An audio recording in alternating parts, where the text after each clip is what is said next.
Long ago, in a world called Eos, there existed a kingdom unlike any other. The kingdom of Lucis. Nestled at the heart of a vast continent, the crown city of Insomnia rose like a jewel of light against the encroaching darkness. Its towers reached toward the heavens, its streets hummed with life, and at its center stood the crystal, an ancient artifact of immeasurable power, the source of all magic, the heartbeat of the kingdom itself. For centuries, the crystal had been guarded by the Lucis Caelum royal line. Each king channeled its power through a magical barrier called the Wall, a shimmering dome of light that kept the armies of the Niflheim Empire at bay. But maintaining the wall came at a terrible cost. Each king who bore its burden aged before his time, his life slowly consumed by the magic he wielded to protect his people. King Regis Lucis Caelum the 113th was such a man. Once tall and proud, he now walked with a cane, his face lined with the weight of decades of sacrifice. He had given everything to the wall. And yet, the Empire grew stronger, bolder, more relentless. And so, on the eve of what was supposed to be peace, King Regis made the hardest decision of his life. He sent his children away. His son, Prince Noctis, the prophesied true king, destined to bring light to a world consumed by darkness. And his daughter, Princess Sarah, fierce, gifted, and fiercely devoted to her twin brother. He sent them away on the pretense of a royal wedding, knowing in his heart that he was sending them away from a city that was already ruled. He never told them goodbye. He never said the words he should have said, because if he had, they would have stayed. And if they had stayed, everything he had sacrificed would have been for nothing. This is their story. The story of what came after. The story of two young royals who lost everything in a single night and chose to fight anyway. This is Audio Adventures of Final Fantasy XV. Fractured. Part 1. Cor, is the evacuation proceeding? Yes, Your Majesty. We've gotten most of the civilians out through the eastern gate, but the Citadel is surrounded. Good. That is good. And Noctis? Sarah? They left this morning, as you ordered. They're safe. Thank the gods. Then it was worth it. All of it. Your Majesty, please! We must go. There is still time. Lunafreya, you have always been like a daughter to me. You know that, don't you? Please, don't. The ring. You must take it to Noctis. He will need it. The power of the Lucy flows through it. It is his birthright. Promise me. I promise. I swear it. Quietly.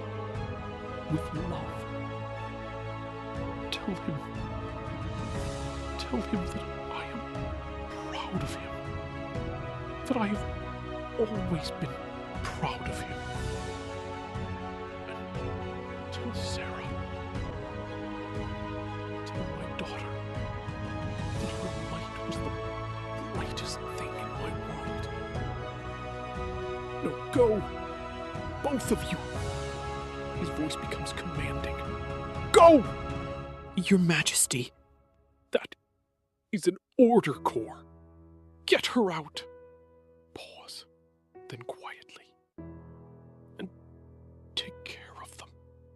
All of them. That is my final command. Yes, Your Majesty. It has been an honor. Audio Adventures of Final Fantasy XV. Fractured. Part 1. In a world called Eos, one kingdom stood apart from the darkness. The kingdom of Lucis, protected by an ancient crystal and a magical wall, was the last bastion of light in a world consumed by the Niflheim Empire. But even the greatest walls must one day fall. King Regis Lucis Calum, weary and aged beyond his years from maintaining the wall, speaks his final words as the city of Insomnia burns around him. His voice is heavy with grief, love, and acceptance. The crown city of Insomnia, our home, our sanctuary. For centuries, the wall held the darkness at bay. But peace is a fragile illusion, easily shattered by those who crave power. Noctis, Serah, my children, forgive me. Tell them I am sorry I could not be the father they need. This is an emergency broadcast. The Citadel is under attack. Niflheim forces have breached the wall. I repeat, the wall has fallen. Evacuate immediately. All citizens of Insomnia, evacuate immediately. Your Majesty, please, you must come with us. We can still escape, please. We are receiving word that Imperial forces have occupied Insomnia. Furthermore, official Imperial channels are reporting that King Regis has been killed in the attack. The Crystal of Lucis has been seized by the Niflheim Empire. The Crown City has fallen. The world of Eos had not always been so dark. There was a time, long before living memory, when the crystal's light touched every corner of the land. When the Astrals, ancient beings of immeasurable power, walked among mortals. When the Star Scourge, the plague of darkness that turned men into monsters called demons, had not yet taken hold. That time was gone. The Star Scourge had spread slowly, inexorably, like ink dropped into water. Each night grew a little longer. Each dawn came a little later. The demons multiplied in the darkness, and the crystal's power was the only thing holding the final night at bay. The Niflheim Empire had found a way to harness the darkness rather than fight it. Their Magitech technology, soldiers built from stolen bodies, powered by demon essence, gave them an army that never tired, never feared, and never stopped. Against such a force, the Wall of Lucis was not a shield, it was a countdown. And now, the countdown had reached 0. 300 miles from the ruins of Insomnia, 5 young people drove through the desert in a black car, carrying the weight of a fallen kingdom on their shoulders. They did not yet know the full scope of what they faced. They did not yet know what the prophecy truly demanded. They only knew that they had to keep moving. Forward. Always forward. The road to Galden Quay stretched before them, golden in the afternoon sun. And somewhere ahead, past the Imperial blockades and the demon-haunted nights, past the grief and the fear and the impossible odds, somewhere ahead, the future waited. uncertain, dangerous, but alive. Are we there yet? My legs are completely falling asleep back here. We've been driving for 2 hours, Prompto. Quit whining. Easy for you to say, Gladio. You've got all that leg room in the front. I'm squished back here between the royal twins. Oh, I'm sorry. Am I taking up too much space?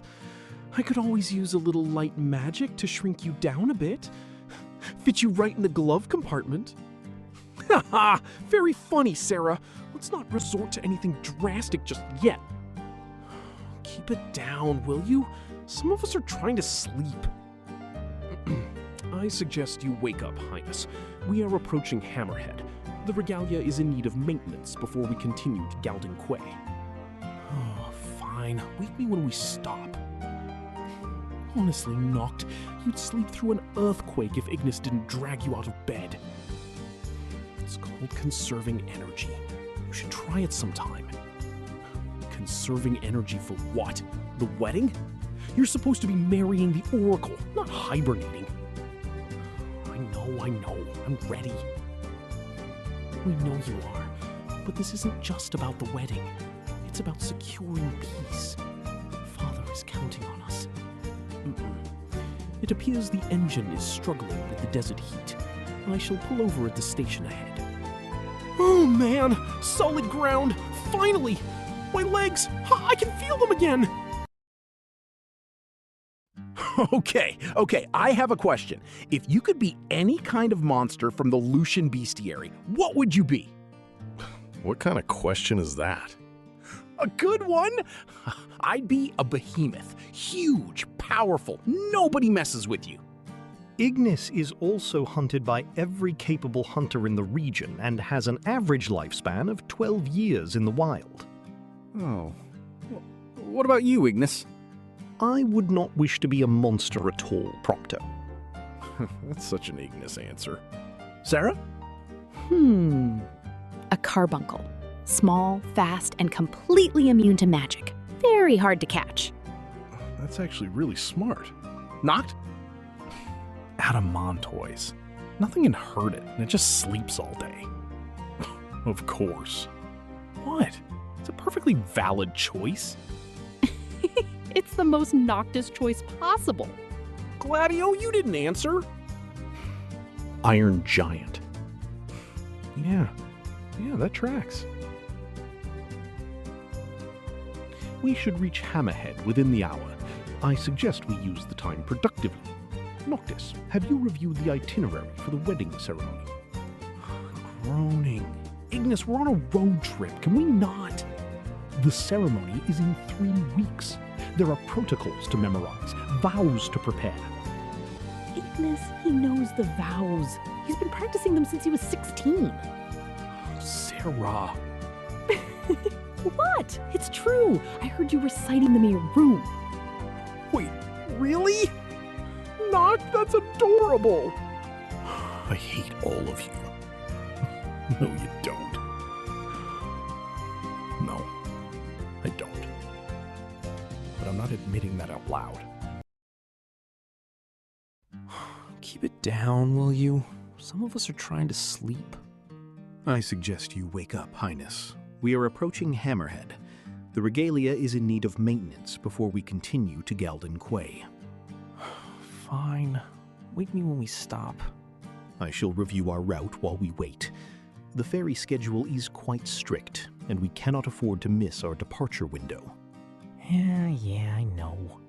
Noctis, I know this journey weighs on you, but your father believed in you. We all do. Thanks, Specs. Well, howdy there. Welcome to Hammerhead.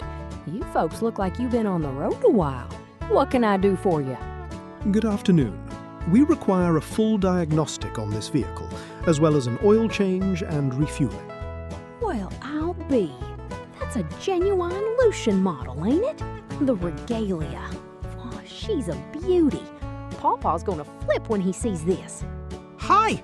I'm Prompto, and this is Noctis, and Sarah, and Gladio, and Ignis. It's really great to meet you. Nice to meet you, Prompto. I'm Cindy. I'll get to work on it right away. Might take a little while, though. You folks can rest up at the diner over yonder. Thanks. We appreciate it, Cindy. You're a lifesaver. Oh, don't you worry none. She'll be purring like a kitten when I'm done with her. You know, I don't get many Lucian models out here. Most folks drive the Niflheim-made vehicles these days. Cheaper, easier to maintain. But there ain't nothing like a genuine Lucian machine. The engineering on these old beauties is just something else. You really know your stuff, Cindy. Papa taught me everything I know. Started working on engines when I was 5 years old. Mama wasn't too happy about the grease stains, but here we are. How long have you been running this place? No, my whole life, practically. Hammerhead's been in the family for 3 generations. We've seen a lot of travelers come through. A lot more lately, though, since the Empire started moving troops into the region. Folks are scared. Have the Imperial soldiers been causing trouble? They set up checkpoints on the main roads. Say it's for security. But it don't feel like security. It feels like occupation. But hey, that ain't your problem. You folks are just passing through, right? Right. Well, you picked a good time to stop. I found a crack in your coolant line. Another hour on the road and your engine would have seized up something fierce. Lucky you stopped here. Lucky is right. Thank you, Cindy. Don't you worry none. I'll have her running smooth as silk. You folks hungry? Dave's got a mean stack of pancakes going in the diner. On the house for Lucian travelers. That's very kind of you. Out here in the Lade, we look after each other. Always have. Now go on and eat. I'll holler when she's ready. All right, let's grab some food. I'm starving. I shall review our route to Gelton Quay while we wait. The ferry schedule is quite strict. It's strange, isn't it? Being out here, so far from the wall. Yeah. It's quiet. Too quiet. I kind of like it. Open road, blue sky, no responsibilities. No, except for the whole royal wedding thing. Thanks for the reminder. And in other news, the peace treaty signing between Lucius and Niflheim is scheduled for today at the Citadel in Insomnia. Officials expect this to mark a new era of cooperation between the two nations. Turn that up. Wait, we are receiving breaking news. Reports are still unconfirmed, but sources say that the peace treaty signing has ended in disaster. Explosions have been reported near the Citadel. The wall appears to be down. We are receiving word that Imperial forces have occupied Insomnia. Furthermore, official Imperial channels are reporting that King Regis has been killed in the attack. The Crown Prince and Princess are also reported to have perished. We will continue to monitor the situation. Wait, what? No. No. We must leave. Now. Faster, Ignis! We have to get back! We have to see for ourselves! I am pushing her as hard as I can, Noct. We can't just drive straight into the city. If the Empire has taken it, it's swarming with Magitech troops. Sarah, we can't just abandon him. What if he's still alive? What if it's a lie? Guys, look up ahead. There's a blockade. Imperial blockade. They've already locked down the roads. I don't care. We're going through. Noct, wait! It's suicide! It's Core. Marshall, tell me it's not true. Gladio, where are you? We're at the blockade outside the city. We're coming in. No. Turn around. What? We have to... The city is lost. The king is dead. The crystal has been taken. You and your sister are the only hope left for Lucis. Do not throw your lives away here.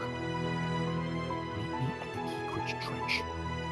We'll talk there. Sarah! Breaking down. sobbing softly. He's gone. Noct. He's gone. Damn it.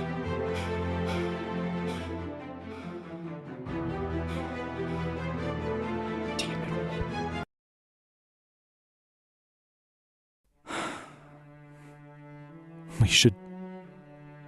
We should find somewhere to stop.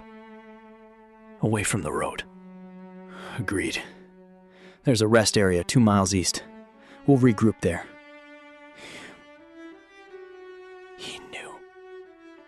He knew this was gonna happen. That's why he sent us away. He was protecting us. He should have let us protect him! We could have... What? What could we have done, Noct? The wall fell. The crystal was taken. The entire Kingsglaive couldn't stop it. What would 2 more people have changed? It was our father. I know.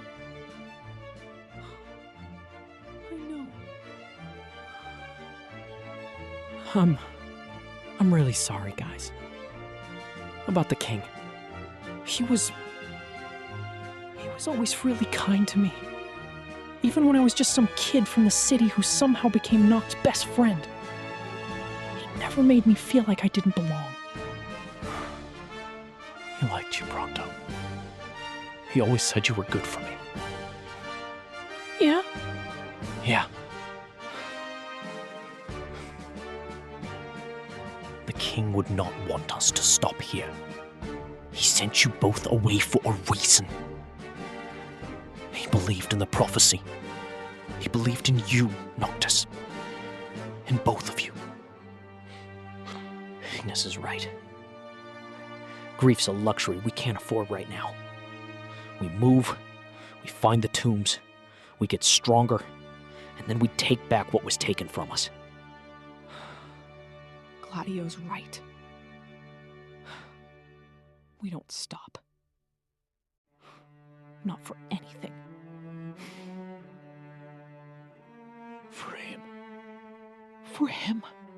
For Lucis. For all of us. For the king.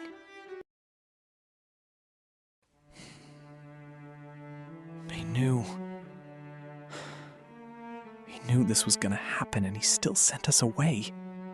He was protecting us. That's what he always did. I should have been there. I could have helped him. Noct. If you had been there, you'd be dead too. And then everything he sacrificed would mean nothing. So what do we do now? We do what he asked. We keep going. We find Luna. We reclaim the crystal. We take back our home. Just like that? Just like that. Because we're Lucis Column, and we don't stop. Not for anyone. Not even grief. You sound like him, you know. I know. Come on. The Marshal is waiting. I keep thinking about the last time I saw him. Father. He was standing at the top of the Citadel steps when we left, watching us drive away. He looked old. Older than I'd ever seen him. The wall had taken so much from him over the years. I wanted to go back. I almost told Ignis to turn around. But Noct put his hand on my arm and said, "He needs us to go." So I didn't look back. I should have looked back. I keep trying to remember what he looked like standing there. But the image keeps blurring. Like a photograph left in the rain. I'm terrified that one day I won't be able to remember his face at all.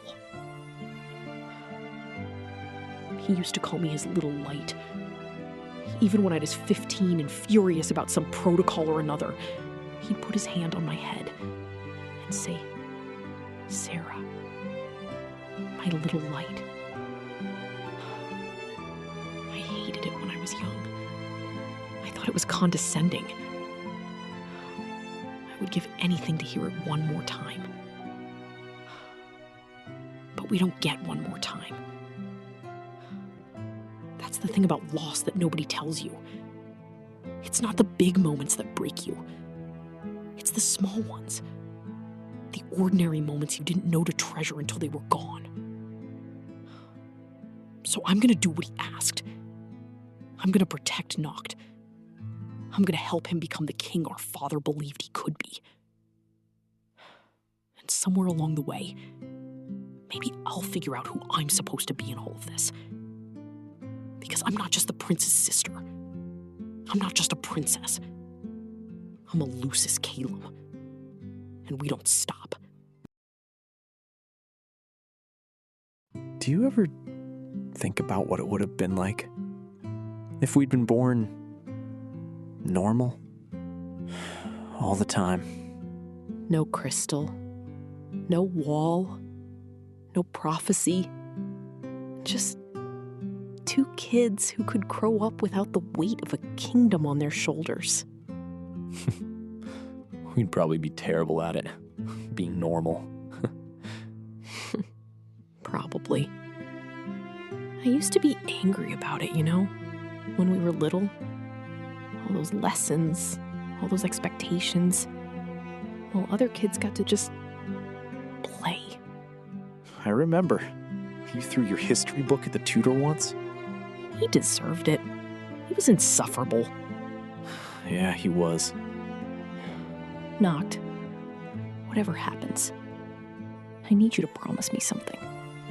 What? Don't shut us out. When it gets hard, when it gets dark, don't carry it alone. We're here. All of us. I promise. Good. I'll get some sleep. Ignis will have us up before dawn. Hey, Syrah. Yeah? I'm glad you're here. I mean it. Me too, Noct. Me too. Hey, Noct. Can I ask you something kind of personal? Depends on what it is. Fair enough. Do you ever get scared?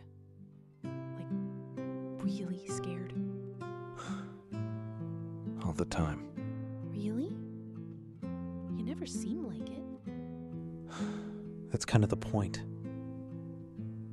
If I seem scared, everyone else gets scared.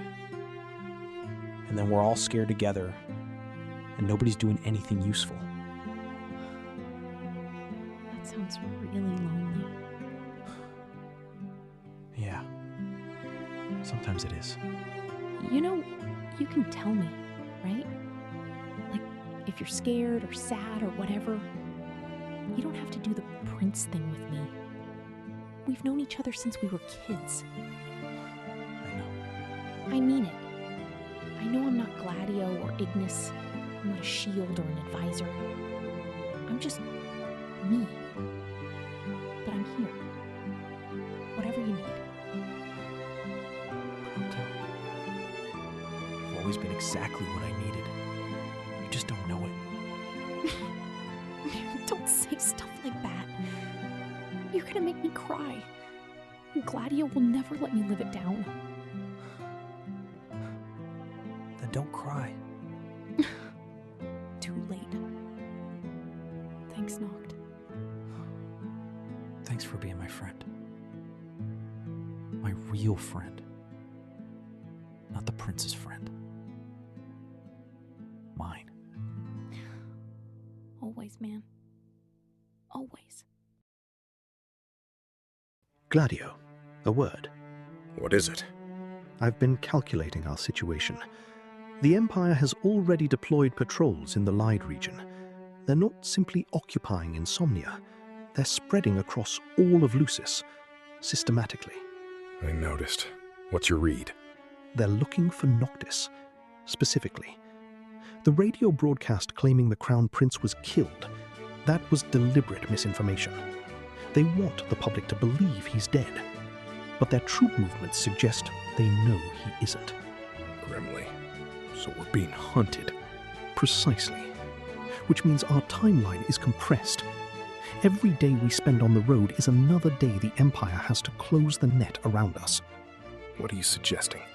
I'm suggesting we move faster. Less camping, fewer detours. Straight to the tombs, straight to Altitia. Noctis needs time to process what happened to his father. You can't just push him. I know that. I'm not suggesting we ignore his grief. I'm suggesting we channel it. Give him a purpose, a direction. Grief without direction becomes despair. You're right. What about Sarah? She's holding herself together through sheer force of will. She's more fragile than she appears right now. She needs to feel useful. Give her responsibilities. Let her contribute. You've thought about all of this. It's my job to think about all of this. Noctis is the true king, but he can't be the true king if we don't get him there. That is our job. Yours and mine. Then let's make sure we do it right. Agreed. Also, I've been working on a new recipe. Listalum pepper steak. I believe it will significantly improve morale. Only you, Ignis. She wrote. Noct, I know you have heard the news by now. I am safe. I escaped with the ring. Please do not grieve for me, and please do not let grief stop you. I have seen what you were destined to become. The true king. The light that will end the darkness. I have always believed in you, even when you did not believe in yourself. The road ahead is long and full of shadow, but you are not alone. You never were. Find me in Alticia. I will be waiting with all my heart. Luna. I'll find you, Luna. I promise. Hey, Ignis? Can I ask you something? Of course. Do you think we're gonna be okay? Like, actually okay? Define okay. I mean, we just lost the king. The city's gone. There are Magitech troops everywhere, and we're driving around in a fancy car looking for old tombs. It's a lot. It is a great deal to process. Yes. How do you stay so calm? You're always so put together. I am not always calm, Prompto. I simply choose not to let my fear show. It would not help the others. You were scared too? Quietly. Terrified. But I believe in Noctis. And in all of you. Fear and faith can coexist. Thanks, Ignis. Get some rest. We move at dawn. Hey, Ignis. For what it's worth, I'm glad you're here too. As am I, Prompto. As am I. You handle yourself well in a fight. Better than I expected. Better than you expected? What exactly were you expecting? I don't know. A princess who needed protecting. I protect myself and the people I care about. I can see that. Your light magic. Where'd you learn to use it like that? Father's old court mage. She said I had a natural affinity for it. Something about the Lucis Caelum bloodline manifesting differently in women. Useful. Very. Gladio, thank you for being here, for protecting Noct all these years. That's my job. It It's more than a job, and you know it. Yeah, I know. He's gonna need all of us before this is over. Then we make sure we're all still standing when it matters most. Agreed. You're all right, Princess. High praise from the shield of the king. Don't push it. You made it. Good. Kor, what happened? Tell us everything. The treaty was a trap. Niflheim used it to infiltrate the city. They had people on the inside. The wall fell when they took the crystal. And our father? He fought to the end. He bought time for others to escape. He died as a king should. With honor. That's not good enough. No, it isn't. But it's the truth. And right now, truth is what you need. Marshal, what is our next course of action? Your father prepared for this. He left a path for you. The royal tombs scattered across Lucis contain the weapons of your ancestors. The power of the old kings. You'll need that power to reclaim the crystal and fulfill the prophecy. The prophecy of the true king. Your brother was the true king. You can't do it alone. That's why your father sent you both. He planned this, all of it. He loved you both more than the kingdom. But he knew the kingdom needed you. The first tomb is in the Kikatrich Trench. I'll take you there. Then let's move. Standing still makes us targets. This place gives me the creeps. Are we sure the Marshal said Kikatrich Trench? Affirmative. Keep your eyes open. The Empire is likely patrolling these areas. Let them come. That's the spirit, Princess. But stay sharp. Targets acquired. Designate. Lucian Royal Family. Lethal force authorized. Here they come. Take this! Eat lead, tin cans! Shooting sounds described in dialogue. Keep moving! There's more of them! Ignis, on your left. Much obliged, Highness. Noctis! Shouting! Gladio, the big one! I see it. Go down! That was close. Too close. They're tracking us. We need to keep moving. It's not enough. We need more power if we're going to take back the city. The royal tombs. Father told me about them once. The power of the past kings of Lucius slumbers within them. Indeed, the Marshal likely intends to guide us to one. Come, the entrance to the trench should be just ahead. Take this, you metal scrap! Eat lead, tin cans! Ha! Got one! There's more coming from the right! I see them! Stand back! Whoa! What was that light? Light magic. Now move! Go down! Requesting backup. Requesting. Not today. Stay down. Whew. That was close. Way too close. Too close. They're tracking us. We need to keep moving. Someone take them off. We'll worry about that later. Right now, we move. There's a patrol ahead. 6 Magitech troopers.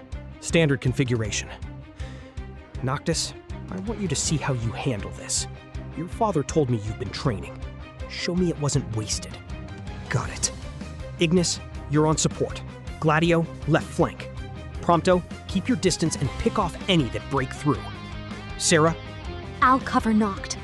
Good. Move on my signal. Now! Work. 3 on the right. 2 more flanking left. Gladiolus. I see him! Prompto, shooting rapidly. I've got the one in the back. Got him. Sarah, Noct, above you. Got it. Intense combat sounds described through dialogue. These things are tougher than the ones near the city. They've been upgraded. Niflheim has been improving their Magitech infantry. Noctis, the joints at the knee are the weak point. Strike there. Noctis, warp, on it, down. Sarah, channeling magic. Lights in! Burst of magic, trooper short circuits. Prompto, impressed. Oh, what was that? Sarah, breathing hard. Something I've been working on. Did it work? The thing is a pile of scrap metal, so yeah, it worked! Battle ends. Core Leonis, surveying the aftermath. Not bad. Noctis, your warping is instinctive. Good. But you're telegraphing your movements. The Empire's advanced units will adapt to your patterns. Noctis, catching his breath. Noted. Core to Sarah. Your light magic is powerful, but it drains you. I saw you waver at the end. I'm fine. Core, for me. I didn't ask if you were fine. I said I saw you waver. Know your limits. A dead hero helps no one. Sarah, pause, accepting the criticism. Understood. Core, to the group. This is what the road ahead looks like. Every mile will have patrols. Every town will have checkpoints. The Empire is not going to make this easy. Are you ready for that? Noctis, follow me. We don't have a choice. Core, quietly. No, you don't. Come. The trench is close. Bravo. Truly a spectacular display of royal resilience. Who's there? Show yourself! My, such hostility. And here I thought we were all friends. Who are you? Just a humble traveler, a man of no consequence.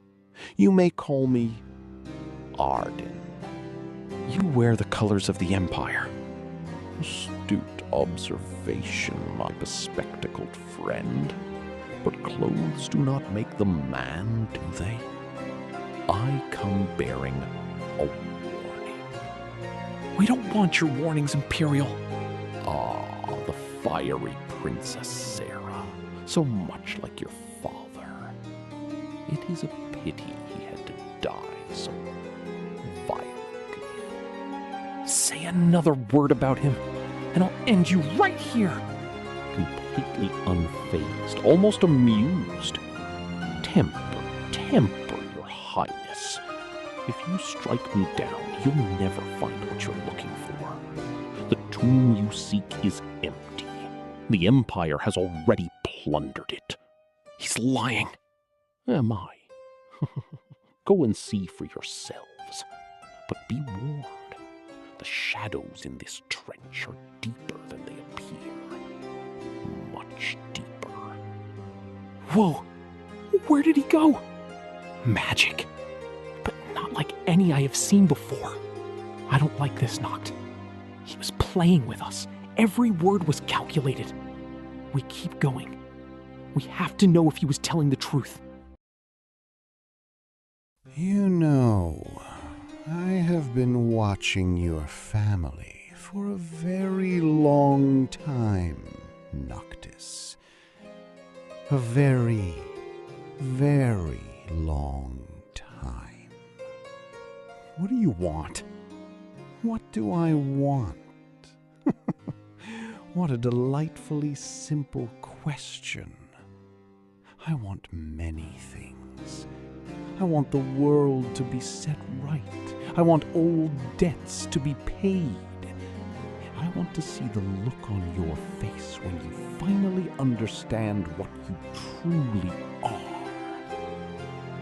You speak as though you know the prophecy.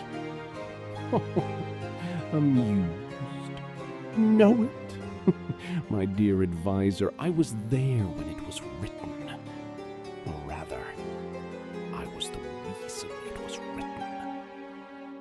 Who are you? The immortal Marshal. Still standing after all these years. Impressive.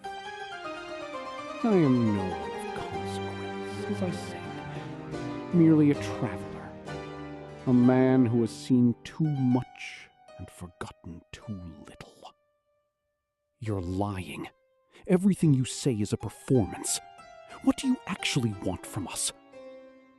Oh, She's perceptive. I like her. You should listen to your sister more often, Your Highness. She sees things you miss. Answer her question. Very well. I want you to reach the end of your journey, Noctis. I want you to fulfill your destiny. Because only then will I be able to fulfill mine. We are bound together, you and I. Two sides of the same ancient coin. You will understand. In time. That's enough. We're done here. Of course.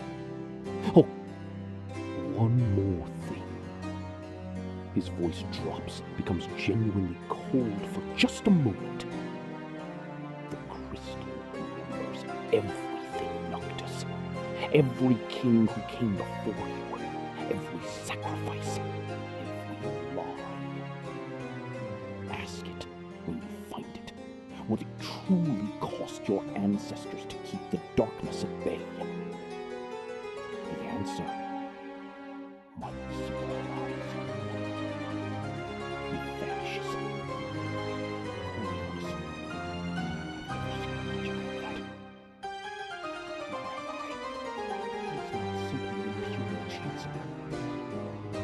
He's something much older and much more dangerous. Whatever he is, we can't let him distract us. We have a mission. Agreed. But keep your guard up. Men like that don't appear without reason.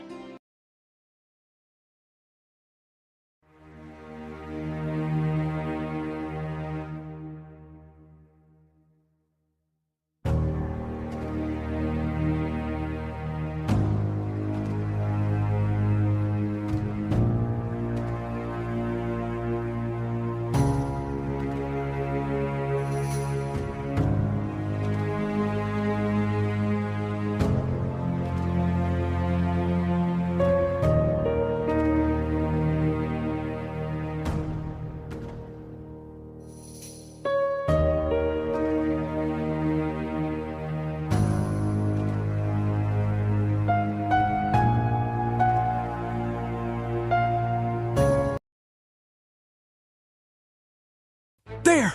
The entrance to the tomb! Ignis, it's empty. The coffin is shattered. The weapon is gone. Bastard. He was right! What do we do now? We regroup. There are other tombs. Earthquake! No! Something's coming! Something big! Target confirmed. The Royal Twins are trapped. Deploy the MAX Cuirass. Lethal force authorized on all non-priority targets. Sarah, look out! Everyone scatter! My arm! I'm hit! It's too big! We can't take it down like this! Noctis! We must retreat! Secure the princess. Eliminate the rest. Let me go! Noctis! Noctis! No! Let him go! Sarah!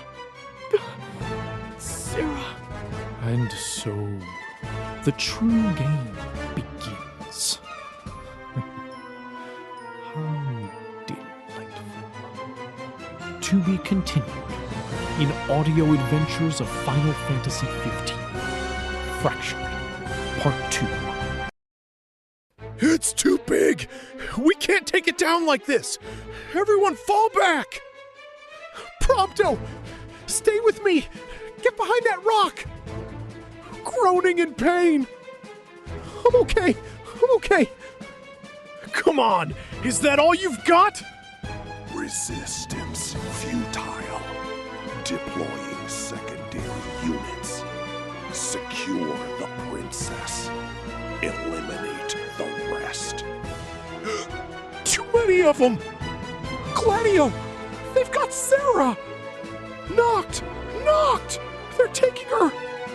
And so, the true game begins.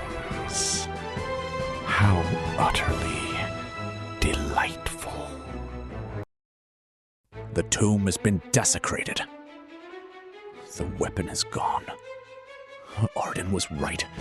They got here first. We need to reassess our approach. If the Empire has been systematically...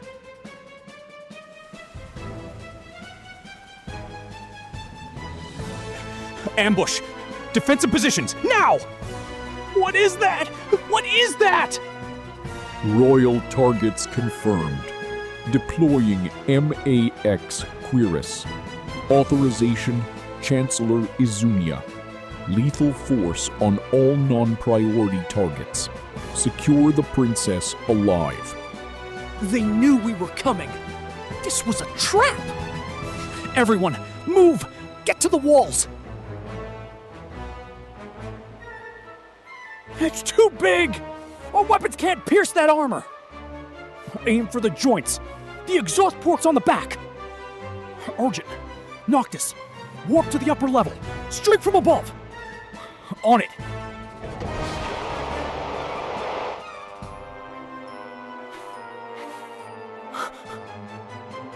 Noctis! Listen to him! Are you... Target isolated.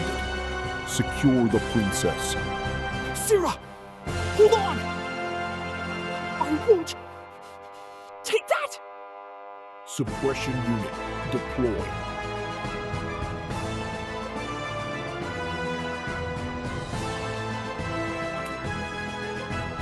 Sira! No! Trying to warp, but struck down again! Sira! Fall back! We can't hold this position! They've got her! They took her! Voice raw. Noct! Noct! We have to go! We can't!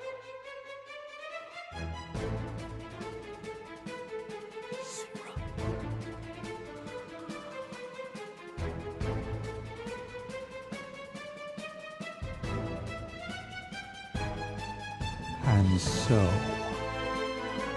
the pieces are in place. The game has truly begun. How utterly delightful.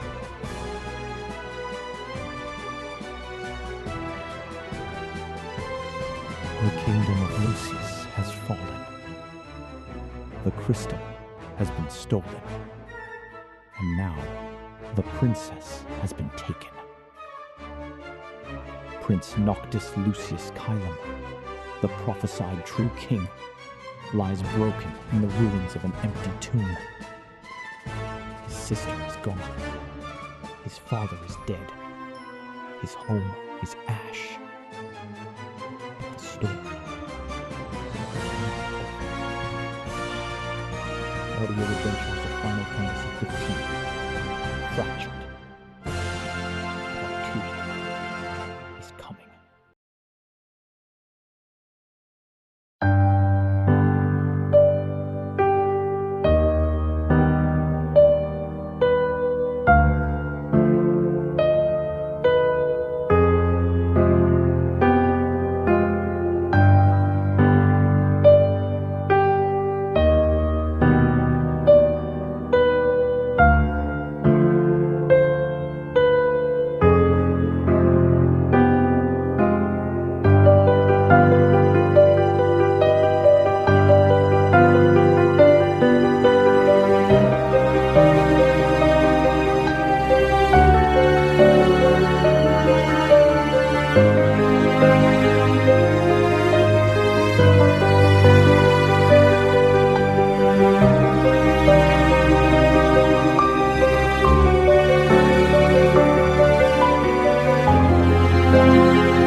The city of water wept for its oracle.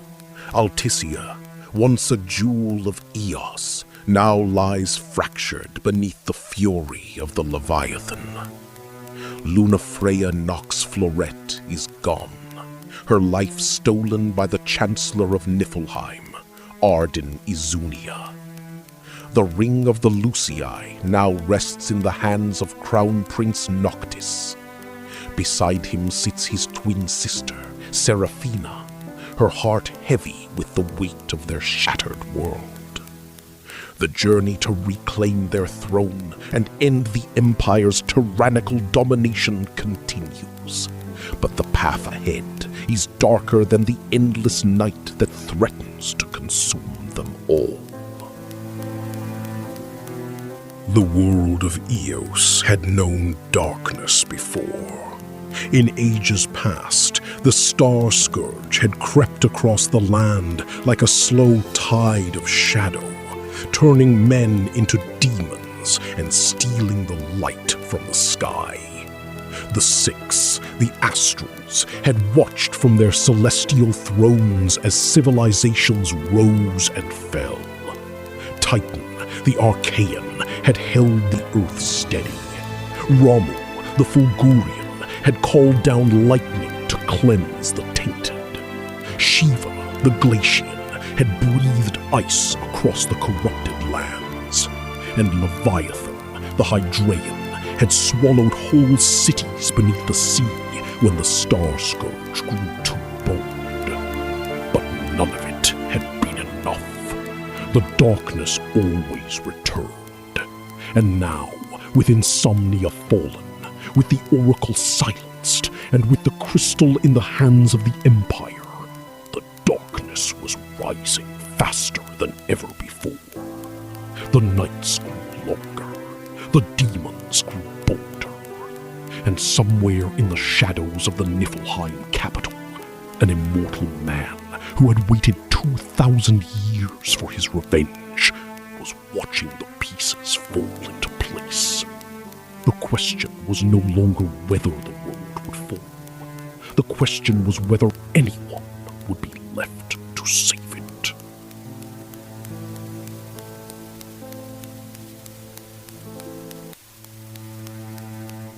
You haven't slept, Noctis. Staring at that ring won't bring her back.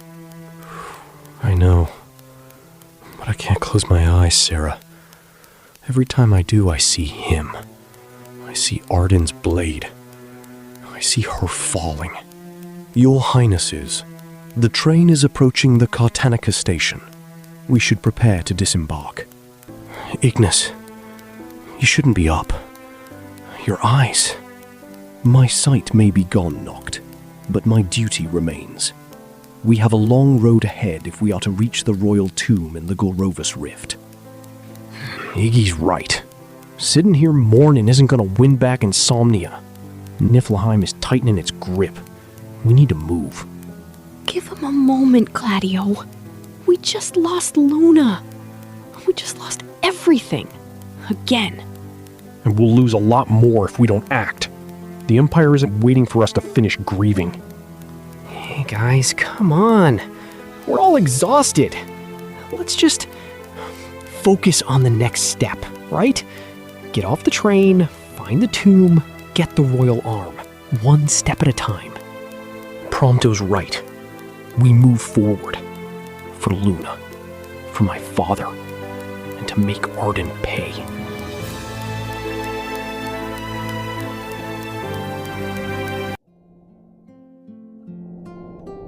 Hours passed as the group made their way across the darkened landscape of Duscae, the once verdant plains now choked with the gray haze of the Star Scourge.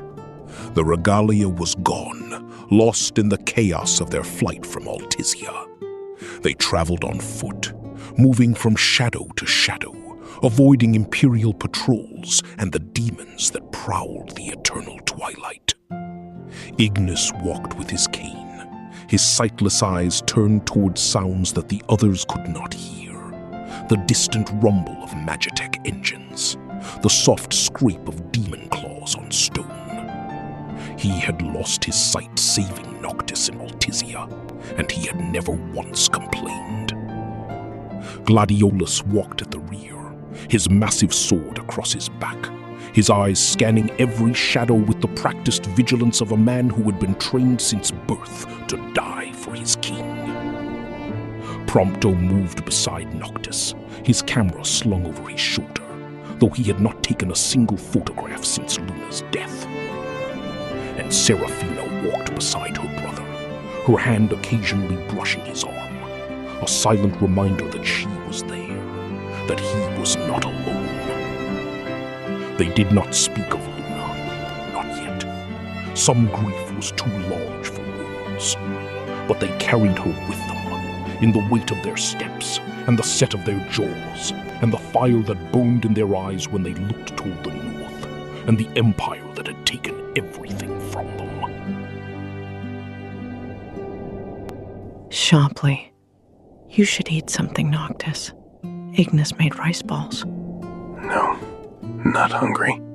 You've said that yesterday, and the day before. Fine. They're good, Iggy. I'm glad to hear it, though I confess I had to estimate the seasoning by smell.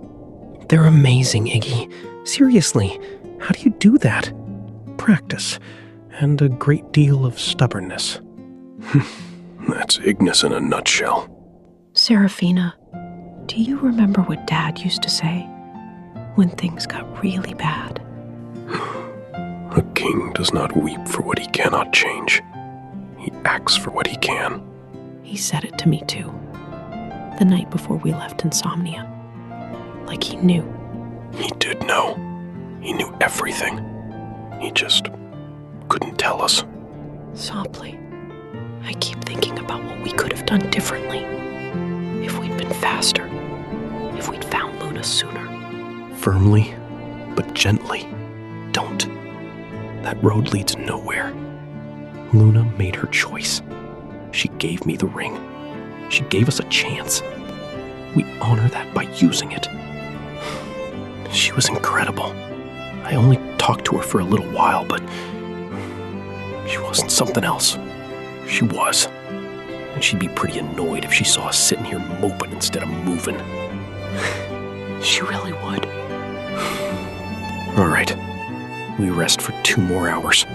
Then we move toward the Grailia border. Whatever Arden is hiding in Solheim, we're gonna find it first. Agreed. And, Noct, for what it's worth, I believe your father would be proud of the man you're becoming. Thanks, Iggy.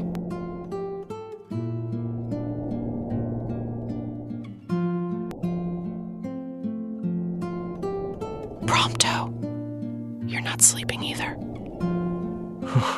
Hey, Sarah. Sorry, I was just thinking. About what? About what I am. What I was made to be.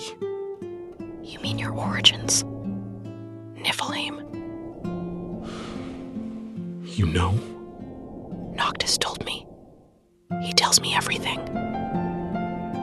It doesn't change anything, Prompto. It changes everything for me. Every time we fight those MTs, I look at them and I think, that could have been me. That was supposed to be me. But it's not. You chose differently. You chose Noctis. You chose us. Did I? Or did I just get lucky? What if there's something in me that could be used against you all? Stop.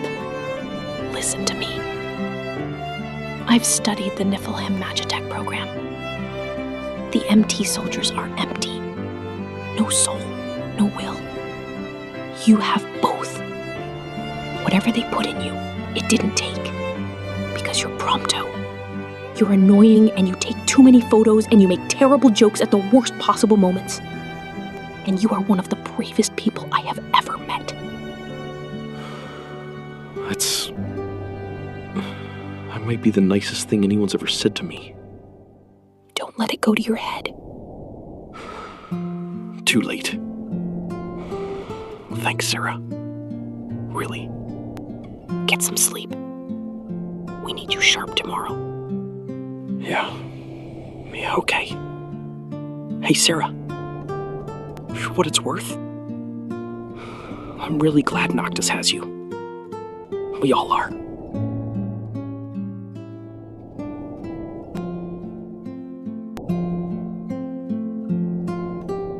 Iggy, you doing all right? I'm managing. Why do you ask? Because you've been quieter than usual, and that's saying something. I've been thinking about Alticia, about what I could have done differently. You saved Noct's life. I lost my sight. Worth it. Yes. Yes, it was. I don't regret it, but I find myself recalibrating, learning to see the world differently. Do you know what I've discovered, Gladio? What? That I hear things now that I never noticed before. The way Prompto's breathing changes when he's frightened. The slight hesitation in Noctis's step when he's uncertain. The way Seraphina hums very quietly to herself when she's working through a problem. I was so focused on what I could see that I missed what was right in front of me. That's actually pretty deep, Iggy. Don't tell anyone. I have a reputation to maintain. Low laugh. Your secret's safe. But what do you think about all this? The architect. The gods wanting to destroy everything. I think that we have always known the gods were not benevolent in the way the texts described. They are forces of nature. They have their own purposes. Our job is not to serve their purposes, but to protect the people of Eos. Whatever it takes. Even if it means fighting the gods themselves? If it comes to that, yes. Good. Because I think it's going to come to that.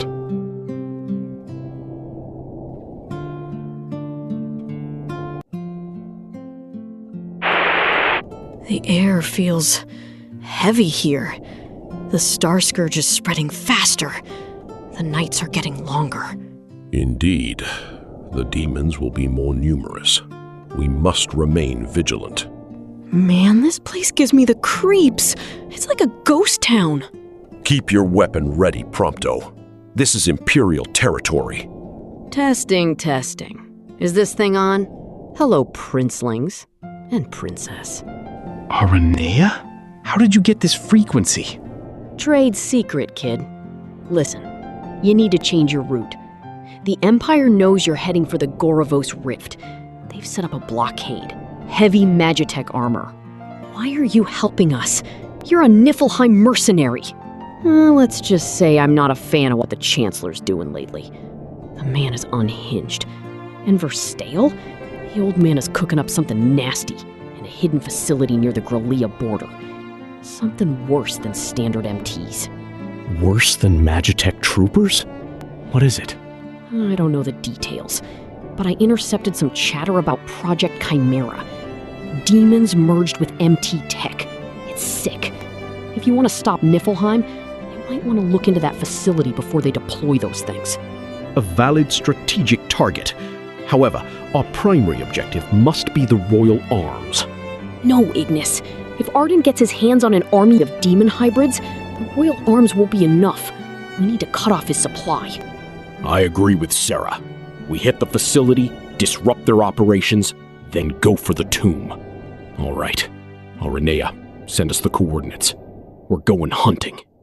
Good luck, kid. You're gonna need it.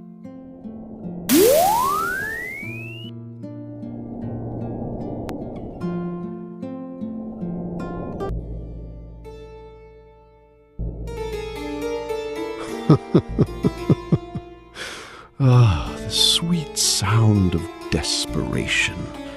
The little prince and his entourage are on the move, And they've taken the bait so beautifully.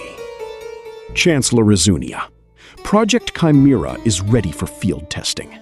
The integration of the Star Scourge pathogen with the Magitech cores has yielded fascinating results. Fascinating? Oh, Verstale, you lack poetry. It's not just fascinating, it's a masterpiece of suffering. Tell me, how are our new toys handling the demonic corruption? They are stable, highly aggressive, but controllable. However, I must question the wisdom of luring the Crown Prince to the facility. If he destroys the prototypes, let him destroy them. Let him exhaust himself. Let him feel the weight of every life he fails to save. He must grow strong, Verstale. He must become the true king. Only then can the grand finale commence. As you wish, Chancellor. But Emperor Aldercapt grows impatient. He demands results. The Emperor is a relic, Verstale. A puppet dancing on strings he cannot even see. He will have his results. And I will have my release. Do not grow arrogant, Arden Lucis Kylum. You play your part, but you do not write the script. The girl, the twin, Seraphina. She was not part of the original design. Her presence complicates the weave of destiny. See that she does. The cycle must be completed. The true king must ascend, and the sacrifice must be made. Do not let your thirst for vengeance blind you to the grand design.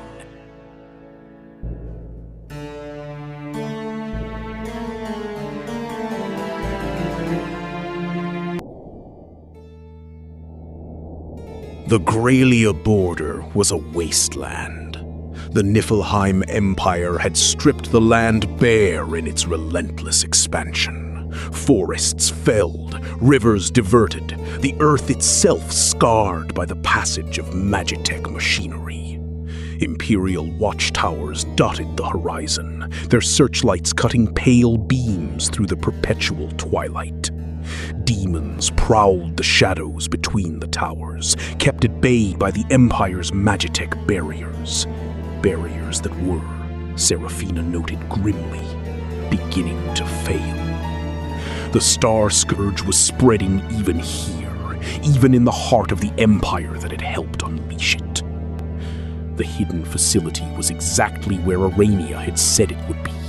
A squat, brutal structure of black metal and reinforced concrete, half buried in a hillside, as if the Empire was ashamed of what it was building inside. Which Noctis thought as he crouched in the shadows and studied the patrol patterns. It probably should be. He looked at his friends, at Ignis, standing perfectly still and listening to the world with senses sharpened by the loss of sight. At Gladiolus, massive and immovable as a mountain. At Prompto, pale but steady, his hand on his gun. At Seraphina, her eyes bright with the cold fire of someone who had made peace with what was coming. They were ready. They were always ready. That was the thing about his friends. No matter how dark it got, they were always ready to walk into the dark beside him.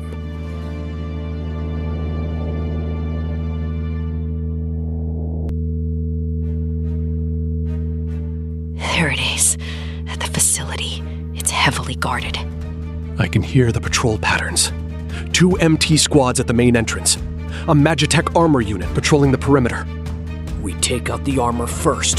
Prompto, can you get a clear shot at its sensor array?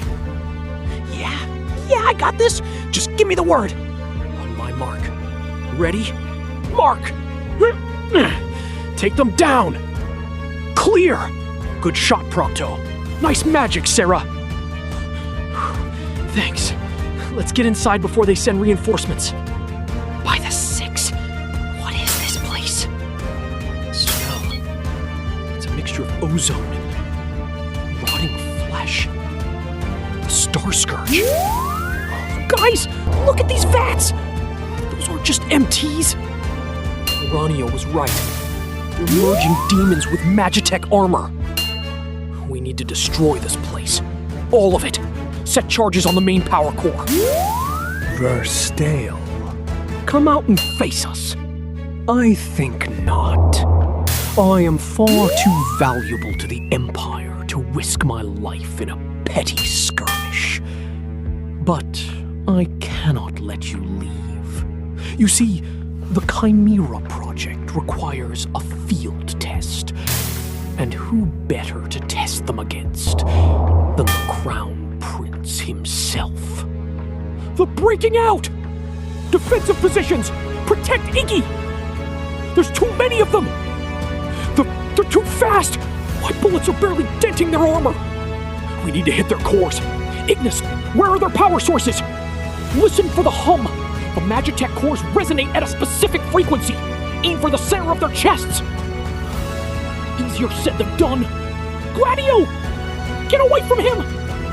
Guys, I'm out of ammo! No, wait, stay back!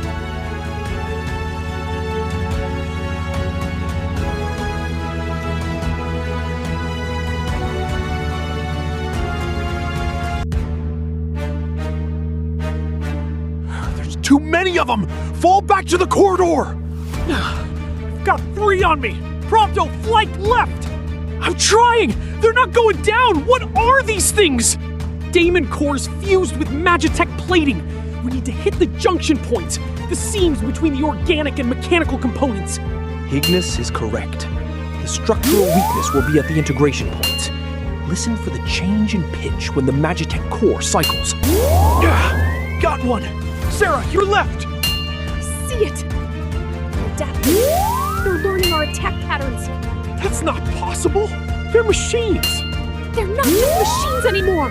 They have demon instincts! They're hunting us! Guys, the big one is back up! I shot it 3 times in the core and it just got back up! Everyone together, now!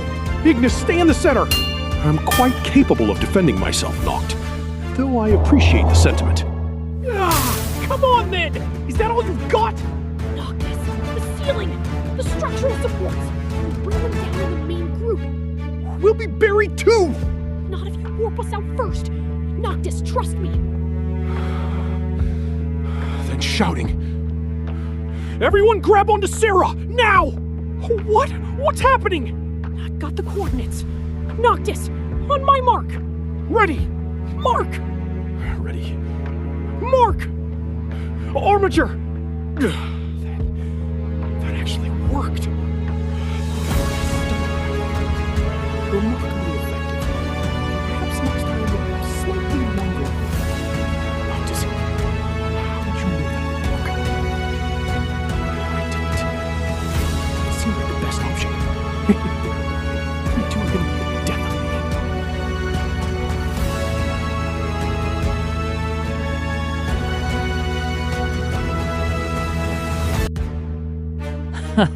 Looks like you kids need a babysitter. Irina! Don't thank me yet. The base is on high alert. We need to blow the core and get out of here. Sarah, can you overload the main console? I can try. Cover me! The encryption is complex, but it's based on standard Niflheim architecture. I'm bypassing the safety protocols. Stop her! The core will go critical! That's the idea! Done! We have 2 minutes before this whole place goes up. Move! Everyone, out!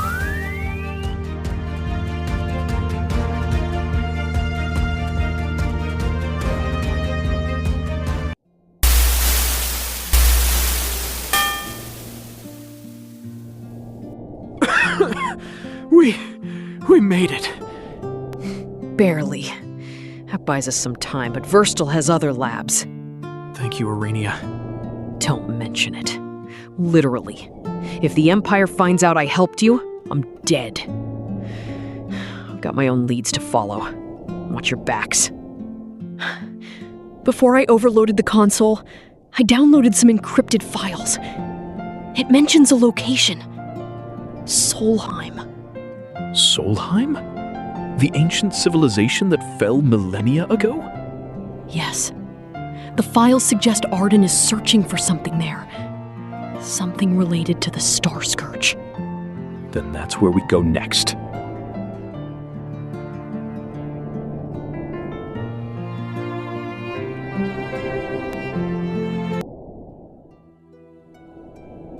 The road from the burning facility led south and east, through the gray wasteland of the Niflheim borderlands. The group moved in silence, each of them processing what they had seen inside those walls. The chimera creatures, the demon-machine hybrids, had been something new, something that should not exist, a violation of the natural order that even the Star Scourge, in all its terrible efficiency, had never managed. Niflheim had taken the darkness of the world and weaponized it, had taken the suffering of the dying and turned it into soldiers. Seraphina walked with her eyes fixed on the data drive in her hand. The encrypted files were a puzzle box, layer after layer of security, each one bearing her father's signature. He had built this carefully, deliberately. Every lock was one he knew his children could open. Every piece of information was calibrated to what they would need to know and when they would need to know it. It was, she thought, the most loving thing he had ever done for them, and the most heartbreaking. Ahead of them, barely visible through the perpetual haze of the Star Scourge, the ancient spires of the Solheim ruins broke the horizon like the fingers of a buried hand. Whatever secrets lay beneath that earth, they were about to uncover them. And whatever they found there, Seraphina knew with absolute certainty would change everything.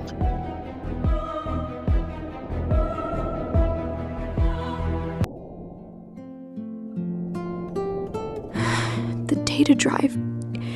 It's not just coordinates. There's a message file. It's encrypted with our biometrics. Voice tight. Dad's encryption. He used our DNA signatures as the key. He knew we'd be the ones to find this. Play it. Playing now. My children, if you are hearing this, then I am gone. And the world has grown very dark indeed. I am sorry. I am sorry for every secret I kept, for every truth I withheld to protect you. A father's greatest failure is the things he cannot say to the people he loves most. Noctis, my son. The prophecy is real. The crystal's demand is real. But I have spent 20 years searching for a way to spare you from it. And I believe I have found one. Not a perfect solution. Not a safe one. But a chance. A fighting chance. Seraphina, my daughter. You were never supposed to exist. The prophecy did not account for you. And that is precisely why you are our greatest hope. The gods cannot predict you. They cannot plan for you. You are the variable that breaks their equation. In the heart of Graelia, beneath the Imperial Palace, there was a chamber. The Chamber of the Unwritten. I had it built 30 years ago, when I first learned what the gods truly intended for a bloodline. Inside is a weapon. Not of steel or magic, but of knowledge. The truth of what the gods have done. The truth of what Arden truly is. And a ritual that can sever the crystal's hold on the prophecy without requiring the true king's death. I love you both more than I have ever been able to say.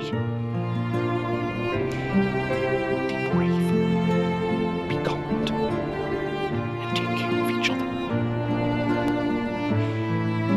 The light of Lucius shines eternal, even in the dark. Dad! He knew. He always knew. That was... I'm sorry, guys. I'm really sorry. He was a great king. And a great father. of us. We cannot let him down. Noctis, wiping eyes, resolving. We go to Graylia. We find the Chamber of the Unwritten. And we end this. For Dad, for Luna, for everyone.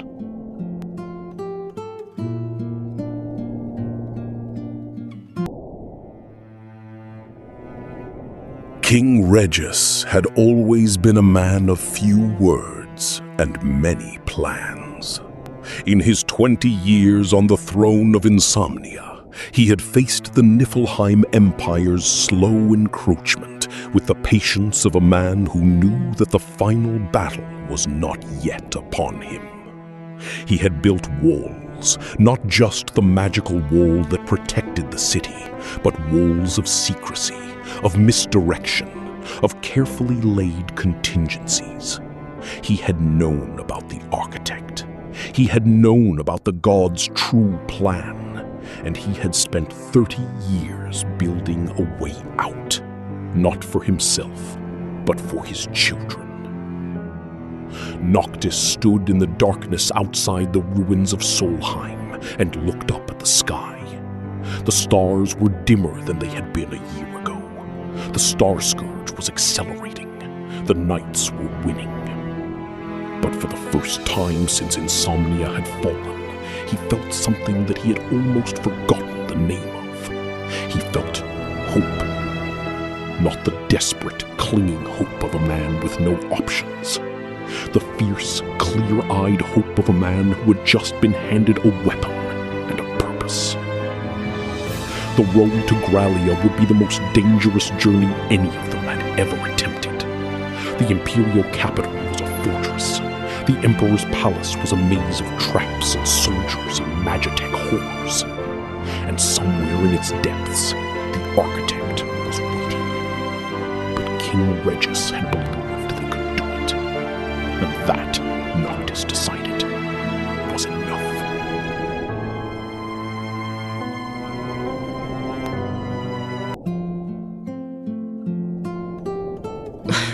Noctis, before we go in there, I need to say something.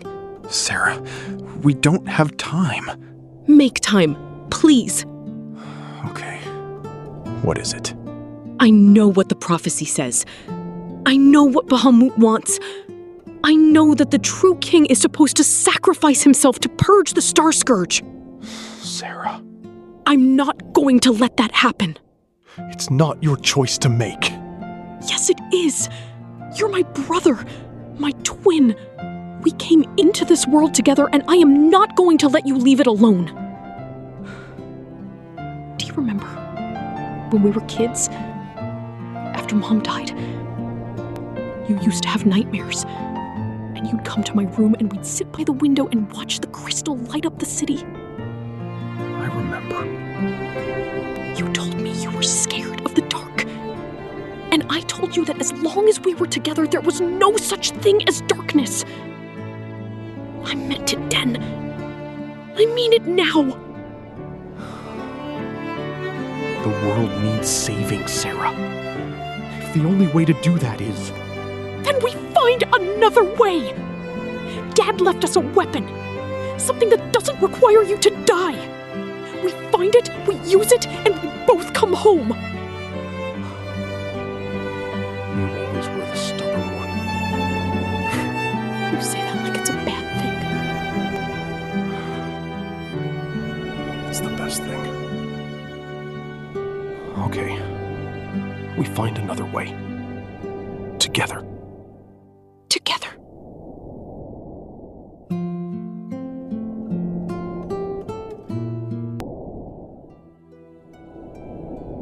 The ruins of Solheim lay beneath the earth like the bones of a giant, vast, silent, and terrible in their scale.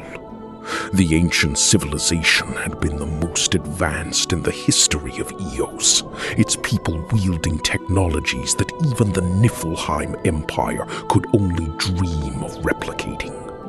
They had built towers that touched the clouds. They had harnessed the power of the astrals themselves. And then, In a single cataclysmic moment, they had been erased. The official history said the Star Scourge had destroyed them, that the demons had risen and consumed the civilization whole. But the ruins told a different story, a story of sudden, overwhelming force from above, of a civilization that had not been consumed, but struck down.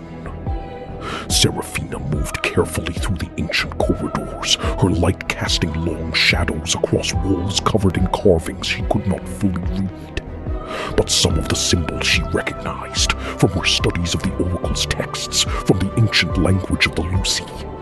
They were warnings and prayers, and in one long inscription that ran the length of an entire wall, what appeared to be a record of a trial, a judgment rendered by the gods against their own creation.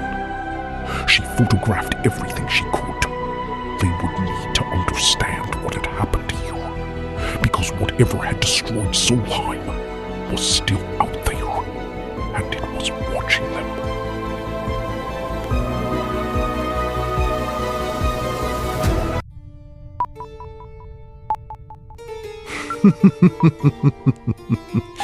You know, you remind me of someone. A healer I once knew. 2,000 years ago. Stay back, Arden. Always so dramatic. I'm not here to hurt you, little princess. Not yet. Pause, voice shifting to something more genuine. I'm here because you are the one variable the gods did not account for. The twin. The anomaly. What do you mean? The prophecy speaks of the true king. One king. One sacrifice. But you were not supposed to exist. The Lucis bloodline was supposed to produce a single heir for this generation. And yet, here you are. I find that interesting. You're saying I'm not part of the prophecy? Precisely. Which means you are not bound by it. Voice dropping. I was a healer once. Did you know that? Before I became this thing. I walked from village to village, absorbing the Star Scourge from the dying. I thought I was serving them. I thought the gods would honor my sacrifice. Quietly, despite herself. What happened? My brother happened. Somnus Lucis Calum. He told the gods I was tainted, that I had become a demon. And the crystal rejected me. After everything I had given, after every life I had saved. Pause, voice hardening. 2,000 years, Seraphina. 2,000 years of watching kingdoms rise and fall. Of watching the Lucis bloodline prosper on the foundation of my suffering. Can you understand what that does to a person? I understand grief. I understand loss. But I don't understand choosing to destroy everything because of it. Pause. Then quietly. No, I suppose you wouldn't. You still have something to fight for. Keep it that way, little princess. Hold on to that fire. You're going to need it. Because what's coming, what the architect has planned, it makes everything I've done look like a child's tantrum. What do you mean? What is the architect planning? Ask your father's ghost. He knew. He always knew. Always. From a distance. He's the weapon he left here. It won't work.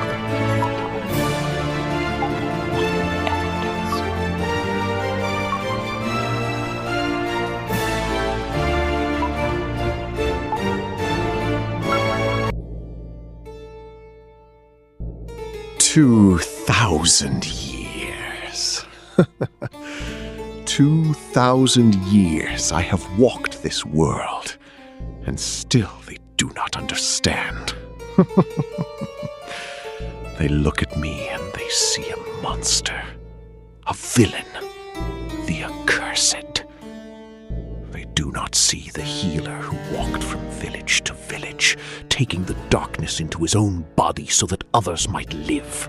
They do not see the man who loved his people so completely that he was willing to become the very thing he fought against. They do not see what Somnus did, what the crystal did, what the gods did. But Noctis is beginning to understand. I can see it in his eyes. The dawning horror of realizing that the story he was told is not the story that happened. Good. Let him understand. Let him feel the weight of what the Lucis bloodline has built on the foundation of my suffering. Then let him make a choice.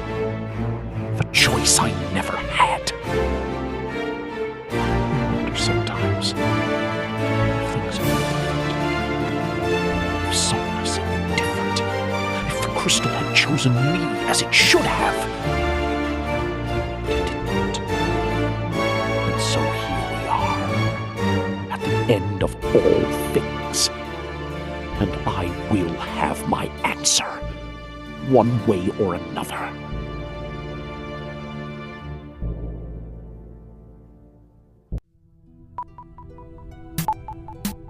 It's so dark down here. I'm cold. Keep your lights steady, Prompto. Watch your step. The air currents suggest a massive open chamber ahead. The architecture. It's incredible. But it feels wrong. Tainted. What is this place?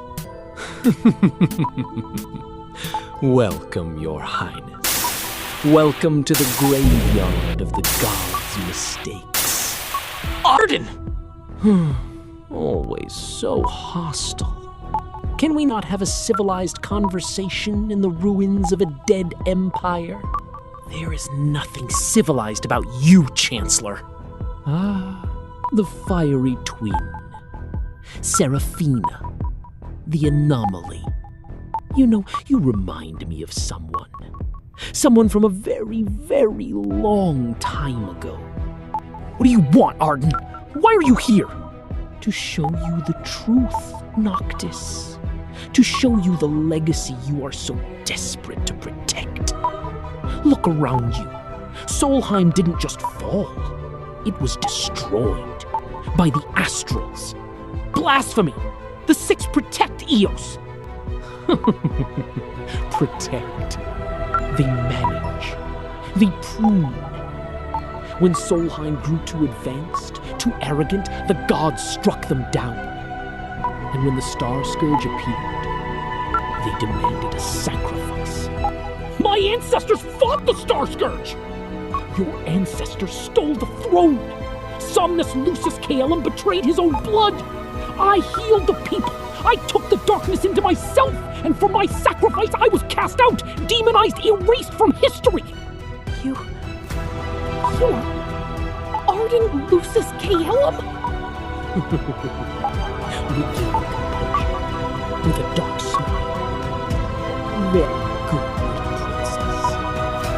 Yes, I am the true king, the immortal king of darkness.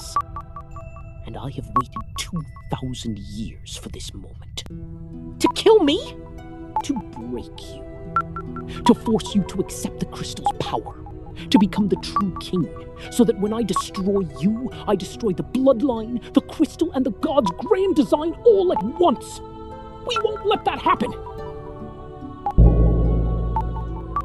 I am the Watcher in the dark, the Keeper of the Balance. I am the will of Bahamut made flesh. The cycle is flawed. The Star Scourge cannot be destroyed, only contained. Arden is the vessel of the dark. Noctis is the vessel of the light. Both must be annihilated to reset the board. It is the only way to save Eos. The gods demand a clean slate. Destiny is already written, child of Anomaly, and your chapter ends here. Do you hear that, Noctis?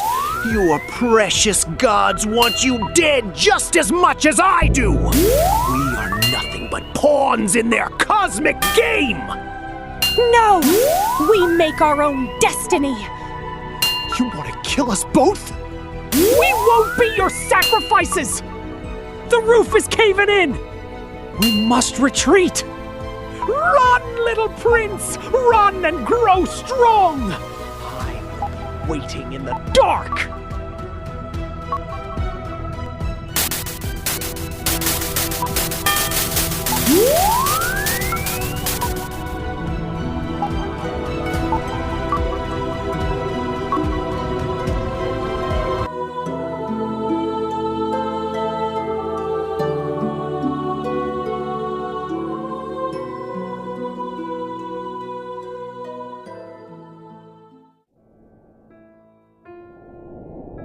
They emerged from the ruins of Solheim into a sky that was darker than it had been when they descended. The Star Scourge was accelerating. The nights were growing longer by the hour now, not by the day. Somewhere in the Niflheim capital, the crystal sat in its stolen throne, its light dimming as the darkness pressed in from all sides. And somewhere in the shadows between the stars, the entity that called itself the Architect watched and waited and calculated. But something had changed in the group that climbed out of those ancient ruins. They had gone down as survivors, people running from a destiny they couldn't escape. They came back up as something else entirely. They came back up as people who had looked at the face of the divine and found it wanting, who had heard the gods' plan for the world and decided with quiet, furious certainty that they had a better one. Seraphina clutched the data drive in her hand, her mind racing through the implications of what she had found. A weapon, a contingency, something her father had hidden away in the heart of the empire that had destroyed him. King Regis had known. He had always known. And he had prepared for this moment. Not the moment of his son's sacrifice, but the moment of his children's defiance. The question was whether they could reach it in time.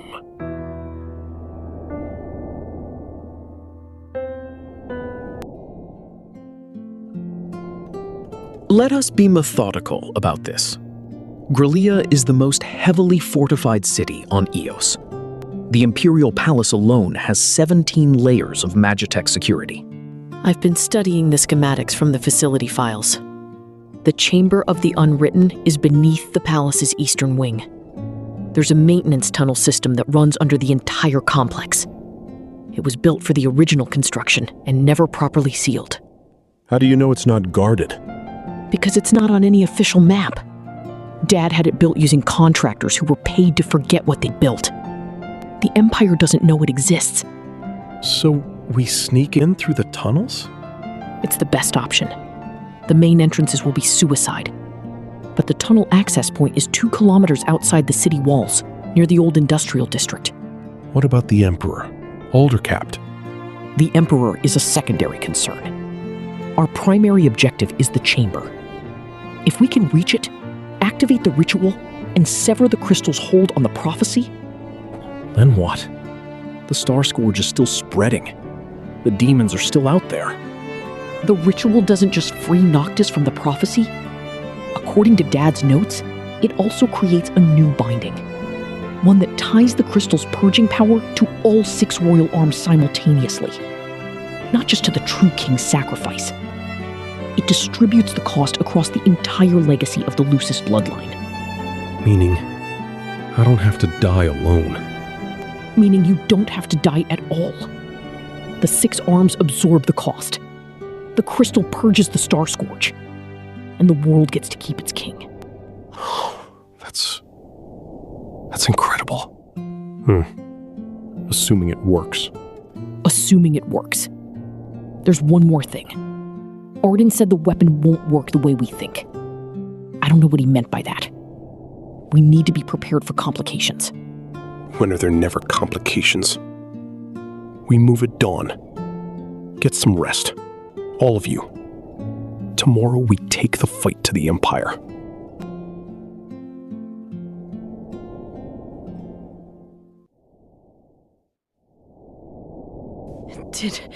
Did everyone make it?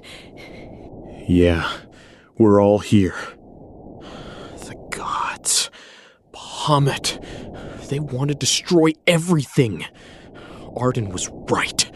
We're just pawns. We cannot lose hope, Noct. There must be another way. Seraphina, the files I decrypted from the facility. There's a hidden directory. It's not just about the Chimera project. What is it, Sarah? It's a contingency plan. Drafted by Verstale, but authorized by King Regis. What? That's impossible. It's real. Dad knew about the architect. He knew the gods would demand your life. He left us something. A weapon. Not a royal arm, but something else. Something hidden in the heart of the Niflheim Empire. A weapon? To fight the gods? Yes, but the coordinates are locked behind a biometric seal. It requires the blood of the Oracle. But Luna's gone. Seraphina's voice dropping to a stunned whisper. No, not all of her. Arden didn't just kill her. He took something from her. We have to go to the Imperial capital. We have to storm Gralea. The truth is revealed, and the board is set. The gods demand sacrifice. The immortal king demands vengeance. And the true king must choose between his destiny and his defiance. The journey into the heart of darkness begins. To be continued in the audio adventures of Final Fantasy XV, Fractured, Part 3.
Final Fantasy XV Remnant Part 1. In the age before the dawn, when the stars were swallowed by an endless dark, two children of the last king walked the broken world. One carried the light of destiny. One carried the weight of love. And in the space between them, the fate of Eos was decided. This is their story. The light has faded from Eos. 10 years of eternal night. The Niflheim Empire, once a beacon of technological might, is now a graveyard ruled by Arden Izunia and his endless horde of demons. The twin heirs of Lucis wander the broken world, carrying the last embers of hope in their hearts. It's cold. The stars are gone. Every step feels heavier than the last. But we can't stop. Not now. We owe them that much. We won't stop, Noct. For Insomnia. For Father. For Luna. We carry their light now. Even if the night never ends, we carry it. Huh. You guys think? You think the sun's ever coming back? I mean, I've taken so many photos of the dark, my camera's starting to get depressed. It just keeps asking me why.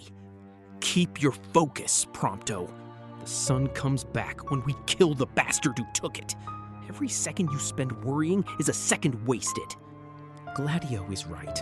Our objective remains clear. Arden waits in the Citadel. We must gather our strength, assess our resources, and move with precision. Sentiment is a luxury we cannot afford. Right, precision. Got it.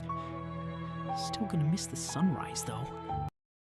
Sometimes I wonder if I'm strong enough. The Ring of the Lucy, it demands so much. Every time I call on the power of the kings, I can feel them pulling at me, like they're ready to take me under. You are the true king, Noctis. But you don't bear this burden alone. I am your shadow. Where the light of the king cannot reach, I will strike. You are the dawn. I am the dusk. Together, we are the full day. When did you get so poetic? I've had a lot of dark nights to think. Oh, how touching. The royal twins, huddled in the dark, whispering of hope. It's almost tragic. Like watching two candles argue about which one will last longer before the wind comes. Arden, show yourself! Stop hiding in the shadows like a coward! Now, Your Majesty. Let's not rush things. The stage is set in Insomnia. I am merely checking on the cast, making sure everyone knows their role. Yours, of course, is the tragic hero. And yours is the corpse at the end. Remember that. Oh, I do like her. So much fire. It would be a shame to see it snuffed out. Weapons out! We've got company! Iron Giants! At least 3 of them, coming from the North Road! Iron Giants and a swarm of goblins! Formation! Gladio, take the front! Prompto, cover the flanks! Noctis, Nox, strike from above! Here they come! They're fast! Why are they always so fast? Hold the line! Nobody dies tonight! Move! Warp strike! Take the legs, Gladio! I'll hit the chest! On it! Come on, you ugly piece of... Down! I've got the flank! Blizzaga! Freeze them in place! Knocked! Now! Got it! Arm Ravager! All weapons full force! Push through! Don't let them regroup! Is that all of them? Please tell me that's all of them. For now. But the miasma is thickening. We must move before the next wave materializes. The Star Scourge feeds on stagnation. They knew exactly where we were. Every wave, perfectly timed. He's playing with us, hurting us. Hurting us? Hurting us where? Exactly where he wants us to go. The regalia, battered but unbroken, carries the remnants of hope toward the fallen capital. The journey is fraught with silence, each member of the retinue lost in their own dark thoughts. The road to Insomnia is a graveyard of memories, of road trips taken in sunlight, of laughter shared in better days. Now, only the hum of the engine and the howl of the eternal wind fill the void. We breach the city gates by dawn, or whatever passes for dawn now. Everyone rest while you can. We'll need everything we have. Understood. I'll keep watch. Thanks, Iggy. I still see your face, Noct. Luna. Every time I close my eyes, she was so calm at the end, like she had already accepted it, like she knew exactly what she was giving up and chose it anyway. She did know. She knew everything. She didn't tell me because she knew I'd try to stop her. I would have stopped her. I know. I won't let her sacrifice be for nothing. I'll end this. I'll bring the dawn back. I swear it on her name, on Father's name, on every name carved into the wall. Then let's make sure you get the chance. Look at it. Insomnia. Our home. It's a tomb now. Every building a gravestone, every street a scar. The demonic energy is concentrated at the Citadel. The barrier is down, but the streets are crawling with them. We will need to move carefully. A direct assault would be suicide. Guess we're taking the scenic route through the City of Nightmares, past the demons. No big deal. I miss Hammerhead. Stay focused, Argentum. Grief later. Fight now. Right. Fight now. Got it. Keep low. If we draw the horde now, we'll never make it to the throne room. Move between the shadows. The demons are drawn to sound and light. We have neither to spare. Follow my lead. Ignis, map out the safest path. Gladio, rear guard. Prompto, eyes on the rooftops. There's a service corridor to the east. It runs beneath the main boulevard. It should be clear. Should be. It'll have to do. Move. Guys, that is not a normal behemoth. That thing is the size of a building. It's got chains on it. Who puts chains on a behemoth? It's a king behemoth. Spread out. Do not let it lock onto one target. If it charges, you're dead. I don't want to be dead. I have so many photos left to take.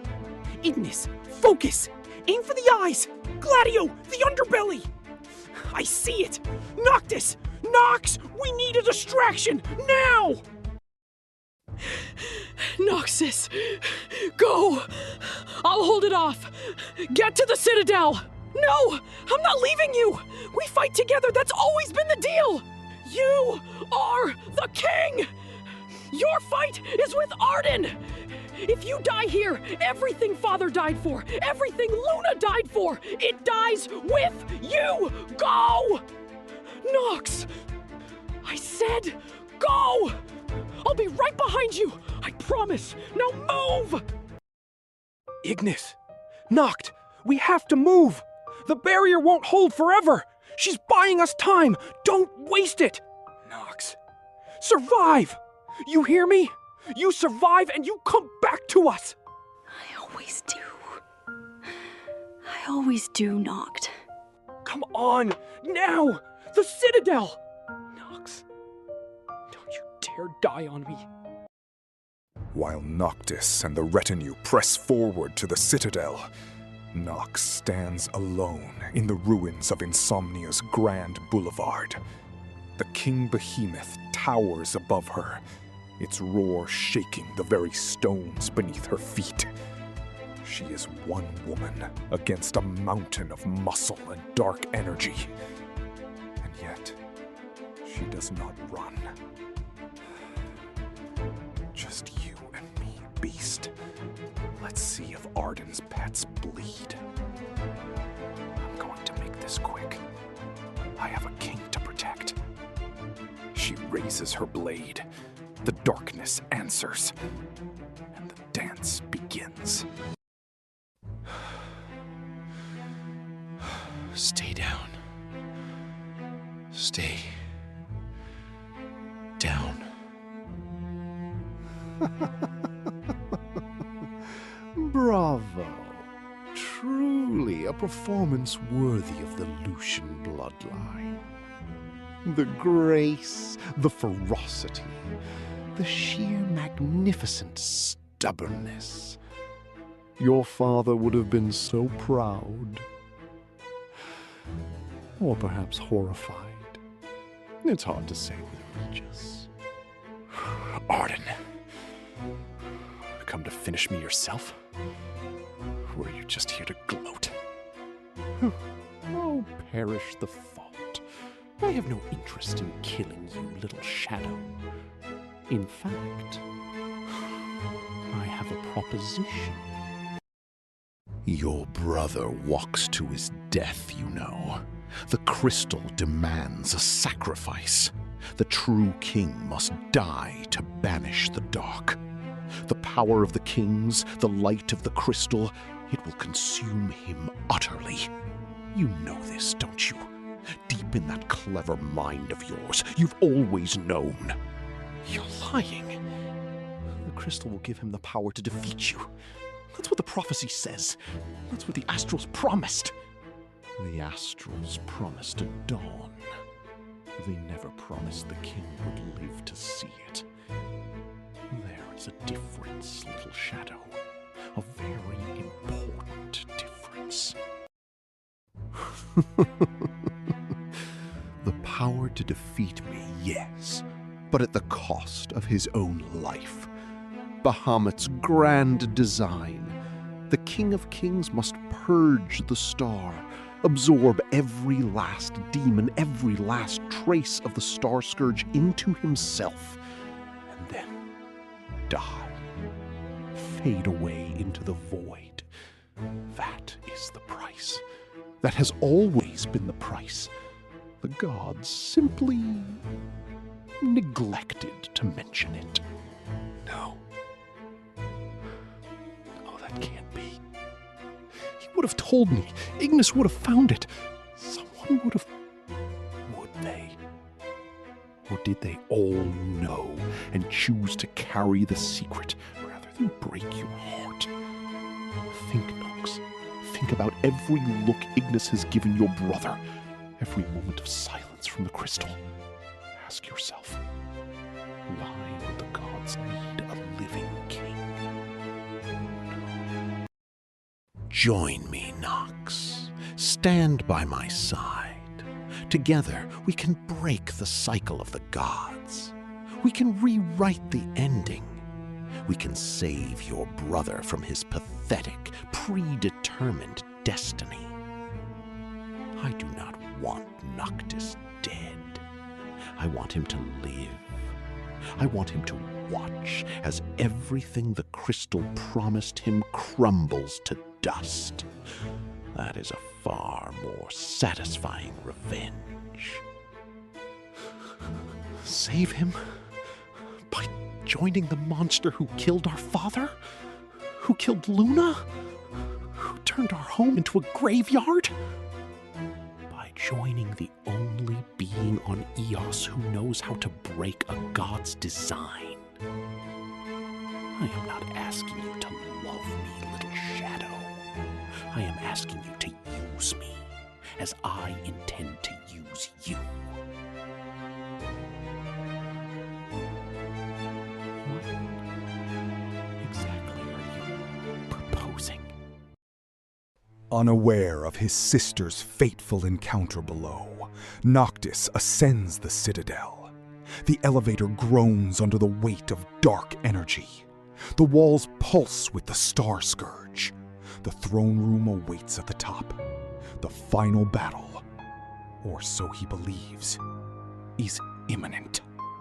I'm coming, Arden. Every step I've taken since Insomnia fell has led to this moment. Every friend I've nearly lost, every night without stars. It ends here. It ends tonight. We are with you, Noct. To the end. Always. Always, buddy. Always. He's not here. The throne is empty. After everything, he's not even here to face us. The throne is empty, yes. But the presence, it's overwhelming. The Star Scourge is saturated in this room. He has been here recently. Very recently. Guys, look up. Oh no. Oh no, no, no, no. What in the... What did he do? What did he do to this place?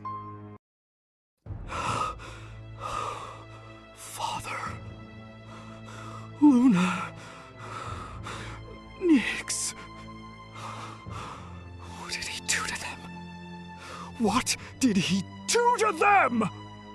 Welcome home, Your Majesty. I hope you like what I've done with the place. I call it a monument to inevitability. Every king falls, every light fades. I simply decorate it accordingly. Arden! I'll kill you! I'll tear you apart with my bare hands! Show yourself! Such passion, such grief. It's almost enough to make me feel something. Almost. Someone's coming! Behind us! The doors! Prompto, relieved, almost crying. Nox, you made it! You're alive! I knew you'd make it, I knew! Gladiolus, confused, hesitant. Something feels wrong. Wait. Something's wrong. Prompto, step back. What? Gladio, it's Nox, it's... I said step back. Nox, why are you walking like that? Why aren't you running to us? Gladio is right. Something is different. Nox?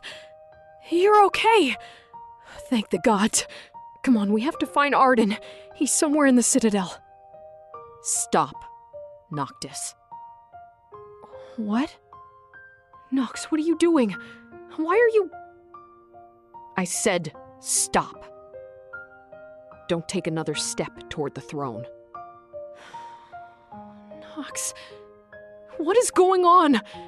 Why are you looking at me like that? Because I'm not going to let you die on that throne. Not for them. Not for the crystal. Not for anyone. Arden materializes next to Nox. Gladiolus erupts in rage. Nox is cold and independent. She is saying, my dear boy, that she has finally seen the light. Or rather, the truth of the dark. She is saying that the gods have lied to you, and she has chosen to stand against their design. Gladiolus, pure rage, shouting. You brainwashed her. What did you do to her? What did you put in her head? Oh, I merely told her the truth. Is that brainwashing? How terribly unfair. Nox. Sharp, clear, independent. He didn't brainwash me, Gladio. I chose this. I chose it with open eyes and a clear mind. And I would choose it again. Prompto. Devastated whisper. Nox. No. Nox, please. He killed Luna. He killed Father. He turned our home into a monument to death. How can you stand with him? How can you look at me right now? Because the gods want you dead, Noct. They want you to sit on that throne and die to fix their mistakes. The crystal will take everything from you and leave nothing behind, not even a body. I won't lose you too. I've already lost Father. I've already lost Luna. I am not losing you. Nox. If I have to become a monster to save you, I will. If I have to stand next to the devil himself to keep you breathing, I will do it without hesitation. You are my brother. You are all I have left. I have to do this, Nox. It's my duty, my destiny. You can't stop what was written in the stars. Then you'll have to go through me. I'll fight you every step of the way. I'll fight the crystal itself if I have to. Gladio, we have to separate them. Forgive me, Highness. I know. Nox, stand down. We don't want to hurt you. Then don't! Get back! Oh, the drama. Sibling against sibling. The blood of the Lucii spilling itself. Bahamut must be absolutely furious up there in his crystal palace. I haven't been this entertained in centuries. Shut up. This is between us. This has nothing to do with you. Oh, but it has everything to do with me, dear boy. I am the reason you are all here. I am the reason the night never ends. I am, in every meaningful sense, the author of this tragedy. Do try to appreciate the craft. I'm going to kill you. I'm going to kill you and bring back the dawn. Of course you are. That's what makes this so delicious. Go home, Noctis. Take the boys and leave Insomnia. The throne belongs to Arden now. Come back when you have a plan that doesn't end with you dead on the crystal's altar. Never. I am the true king. This is my city, my throne, my people. I will not run from my own home. Nox, please. Not today. Not like this. You are not ready. He's not ready. Go. Train. Find another way. I will keep Arden occupied. I will learn his secrets. Just go. A long pause. Then quietly. You're really doing this. You're really choosing him. I'm choosing you. I'm just doing it in a way you can't see yet. Leave now, Noctis. Take your friends and walk out of this citadel, or I will let your sister execute your precious friends right here, right now. I believe she has the power to do it, don't you? I will do it. Don't test me, Noctis. I will do what I have to do.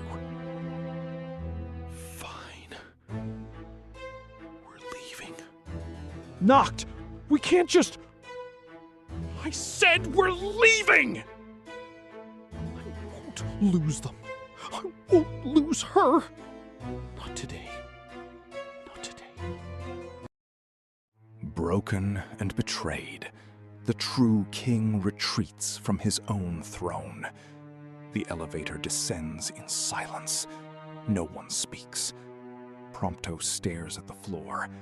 Gladiolus grips his sword until his knuckles turn white.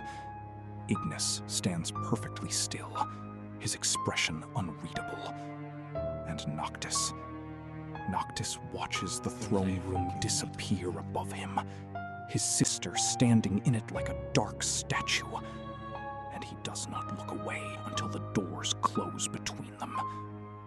The light of hope, once burning so bright, has been snuffed out by the very shadow meant to protect it. But in the darkest moments, shadows can hide the most dangerous flames. Well played, my dear. You are quite the actress. Or was that real? The tears seemed genuine. The hesitation before the ultimatum, that was not rehearsed. I did what was necessary to keep him alive. Do not question my loyalty, Arden. You got what you wanted. He's gone. For now. You know he will return. Stronger. More determined. And when he does, the game changes entirely. Then we will be ready. That is why I am here. To make sure we are ready. Indeed. Welcome to the dark, little shadow. I do hope you find it illuminating. I will learn your secrets, Arden. Every weakness, every crack in that immortal shell of yours. You have lived 2,000 years and you think you know betrayal. You think you know pain. You think you know what it means to lose everything. You have no idea what I am capable of. I will learn the dark arts you have spent millennia mastering. I will become indispensable to you. And when the time is right, when Noctis is strong enough, when I have found the key to ending your immortality, I will tear this empire down from the inside. I promise you, Arden Lucis Kylum. I promise you, Father. I promise you, Luna. I will bring back the dawn. Now then, my new Chancellor. We have an empire to run, a world to keep in the dark, and a very stubborn king to keep occupying. What is your first counsel? We fortify the borders of Insomnia. Noctis will return, and when he does, we must be ready. I know how he thinks. I know how his retinue operates. I can anticipate every move. And the outer territories? Maintain the demon patrols, but pull them back from Lestalem. Let the survivors believe they have a sanctuary. A people with hope fight harder than a people with nothing. We want them desperate, not suicidal. Clever. Very clever. I think this arrangement will be most productive. I still can't believe it. Nox, she's really gone. I keep thinking she's gonna walk out of the dark and say it was all a plan. That she had it figured out the whole time. She may well have. Nox has never done anything without purpose. She believes she is saving him, but the path she has chosen is paved with madness. The darkness of the Star Scourge corrupts even the strongest minds. Do you think she's okay? Like, in there? In her head? I think she is fighting a battle none of us can see. And I think she is fighting it alone. Which is, perhaps, the most Nox thing she has ever done. Yeah. That's pretty Nox. She's not gone. She's not lost to me. She's not Arden's. She's my sister. She's the other half of me. And whatever she's doing in there, whatever plan she's running, I trust her. But I'm not gonna sit here and wait for her to save me. I'm gonna get stronger. Strong enough to end this without dying. Strong enough to break the crystal's design. If the gods want a sacrifice, they're gonna have to find another one. Because I'm not going anywhere. And neither is she. Then let's get to work. Yeah, let's get to work. Months turn into years. The eternal night drags on across Eos. In the ruins of Insomnia, within the dark spires of the Citadel, Nox Lucis Caelum becomes Arden's right hand. She studies the dark arts of the Star Scourge, learning to bend the miasma to her will. She commands demons. She advises on strategy. She becomes, to all who observe her, the perfect disciple of darkness. Outside the walls, in the last pockets of light that cling to the world, Noctis trains. His power grows with every battle. His connection to the royal arms deepens. His resolve hardens into something that cannot be broken. 2 siblings, 2 paths, 1 purpose. The dawn is coming. But first, the darkest hour must be survived. Kneel! You serve me now, beast. You serve the Chancellor of Insomnia. And if you test me again, I will unmake you with the same darkness that made you. Arden. Magnificent. You control the miasma almost as well as I do. The demons respond to you as if you were born to command them. You are becoming a true creature of the dark, Nox. Nox, I am becoming what I need to be. Nothing more. Arden, quietly studying her. Yes. I wonder if you believe that. The darkness. It's creeping in. Every time I use it, every time I bend the miasma to my will, it leaves something behind. A residue. A voice.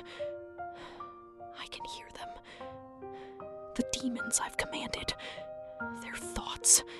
Their hunger. I have to hold on. I have to stay myself. Just a little longer. I have to find a way to kill an immortal. A man who cannot die. A man who has absorbed 2,000 years of the Star Scourge. There has to be a way. There is always a way. Please. Let there be a way. The Founder King. Somnus. His memories are recorded here. The true history. Not the history Arden told me. Not the history the Empire wrote. The real history. Arden's true name. Arden Lucis Caelum. He was a healer. A king's brother. He was meant to be the true king himself. Before Somnus betrayed him. He absorbs the demons. He takes them into himself. He is the vessel of the Star Scourge. If he absorbs too much, if the light of the crystal is forced into him at the exact moment of maximum absorption, he will shatter. The Star Scourge will have nowhere to go. The vessel will break. That's it. That is how you kill an immortal. Nox, good boy. I need you to do something for me. Something very important. Take this to Noctis. He needs to know. He needs to know the truth about Arden's weakness. He needs to know the timing. He needs to be ready. Pause. Voice cracking slightly. Tell him. Tell him his sister is still in here. Tell him I haven't forgotten. Tell him I'm coming home. Go, Umbra. Run fast. Don't let anyone see you. Go! Sending letters to the enemy, my dear? How disappointing. Nox! I trusted you with my secrets. I gave you power. I gave you purpose. And you used it to send intelligence to the boy who wants to kill me. Did you really Me? I have lived for 2,000 years, little shadow. I have been betrayed by kings, by gods, by the very crystal itself. I knew of your betrayal before you even conceived it. Then let's end this now. If you always knew, then why wait? Why keep me here? Why play this game? Because watching you try was the most entertaining thing that has happened in centuries. And because you are far more useful to me as a broken thing than a dead one. I am not broken, and I am not yours. No. But you will be. Entry. Day 412 of the Eternal Night. Noctis grows stronger with each passing week. The royal arms respond to him with greater ease. The armature is becoming second nature. But his eyes have changed. There is a grief in them that was not there before. Not the grief of loss. We have all carried that for years. This is a different grief. The grief of a man who has been betrayed by the person he trusted most. I do not believe Nox has truly turned. I have known her since she was a child. She is too clever, too stubborn, too fiercely loyal to simply abandon everything she loves. But I also know that the Star Scourge is patient. And I pray to whatever gods still listen, that she is stronger than it. Hey, you doing okay? And don't give me the king answer. Give me the real one. No, not okay. I keep thinking about what she said. That she's choosing me. That she's doing it in a way I can't see yet. What if she's right? What if the only way to save me is to do what she's doing? Then she better come home when it's done. Because if she thinks she gets to sacrifice herself and I'm just supposed to accept that, she's got another thing coming. We don't leave people behind. Not in this group. Not ever. Yeah, that's right. So get some sleep. We move at first dark. And when we get to Insomnia the next time, we bring her home. Hey, Nox. I know you can't hear me. I know this is just a photo. But I've been talking to photos my whole life, so I took this one in Lestalem, back when we were all together. You're laughing at something Noct said. He looks so normal, so happy. I don't know what you're doing in there. I don't know if you're okay. But I know you. And I know you've got a plan. You always have a plan. Just come back, okay? We're not whole without you. None of us are. I'll keep the camera ready. For when the sun comes back, I'll take the best photo you've ever seen. I promise. I know what you want from me. I know what the prophecy demands. A king who sacrifices himself. A light that burns out to banish the dark. But I'm not going to play by your rules anymore. I'm going to find another way. I'm gonna save my sister. I'm gonna bring back the dawn. And I'm going to live to see it. You can keep your prophecy. You can keep your destiny. I am Noctis Lucis Caelum. I am the true king, and I decide how this story ends. Not you, not Arden, not the gods, me. So get ready, because I'm coming, and this time, I'm not leaving without her. You are not going to die, Nox. No, dying would be too merciful. are going to become the very thing your brother has sworn to destroy. You are going to become a vessel, a weapon, a living monument to the futility of hope. And when Noctis comes for me, he will have to go through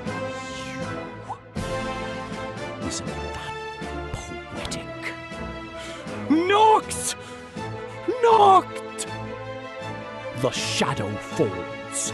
The true king marches. The eternal night tightens its grip on Eos. And in the heart of the fallen citadel, the last light of Lucian bloodline flickers on the edge of being consumed. The final battle for Eos has only just begun.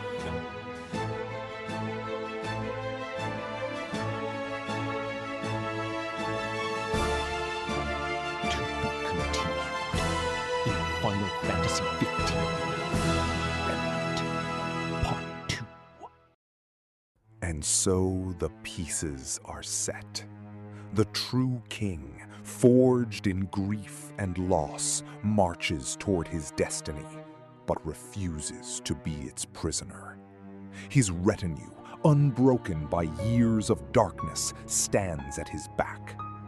And in the heart of the fallen citadel, in the throne room of a stolen kingdom, the shadow of the Lucian bloodline fights her own war, alone, in the dark, against an enemy who has lived for 2,000 years, against the darkness creeping into her own soul, against time itself. The eternal night presses down on Eos. The demons howl. The stars are gone. But somewhere, in the space between a king's resolve and a sister's love, a dawn is waiting. Final Fantasy XV Remnant Part 1 End. Final Fantasy XV Remnant Part 2. The world of Eos has fallen into eternal darkness.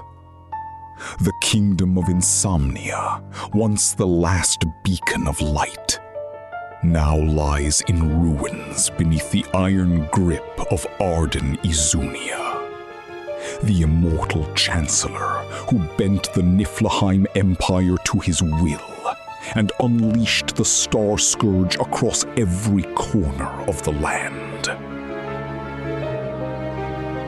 The Oracle, Lunafreya Nox Floret, is dead.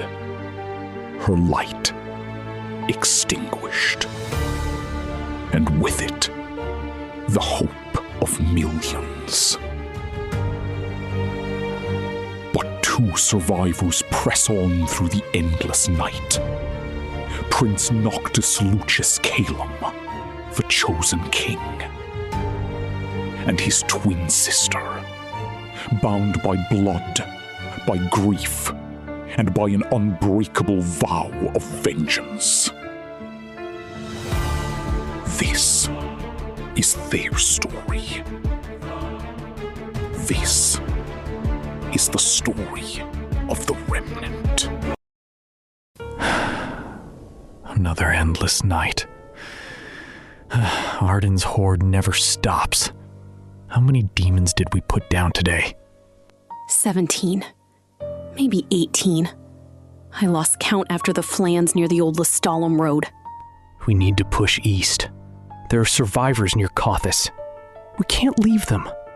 I know. Noct. Do you ever think about her? About Luna? Every single day. She believed in you. She believed in us. We can't let that be for nothing. It won't be. I swear it. Oh, the royal twins. Still alive? How delightfully persistent. You know, I have watched kingdoms crumble, watched gods weep, watched the very stars go dark. And still, the Lucis bloodline stumbles forward like a wounded chocobo refusing to fall. It is almost endearing. Almost.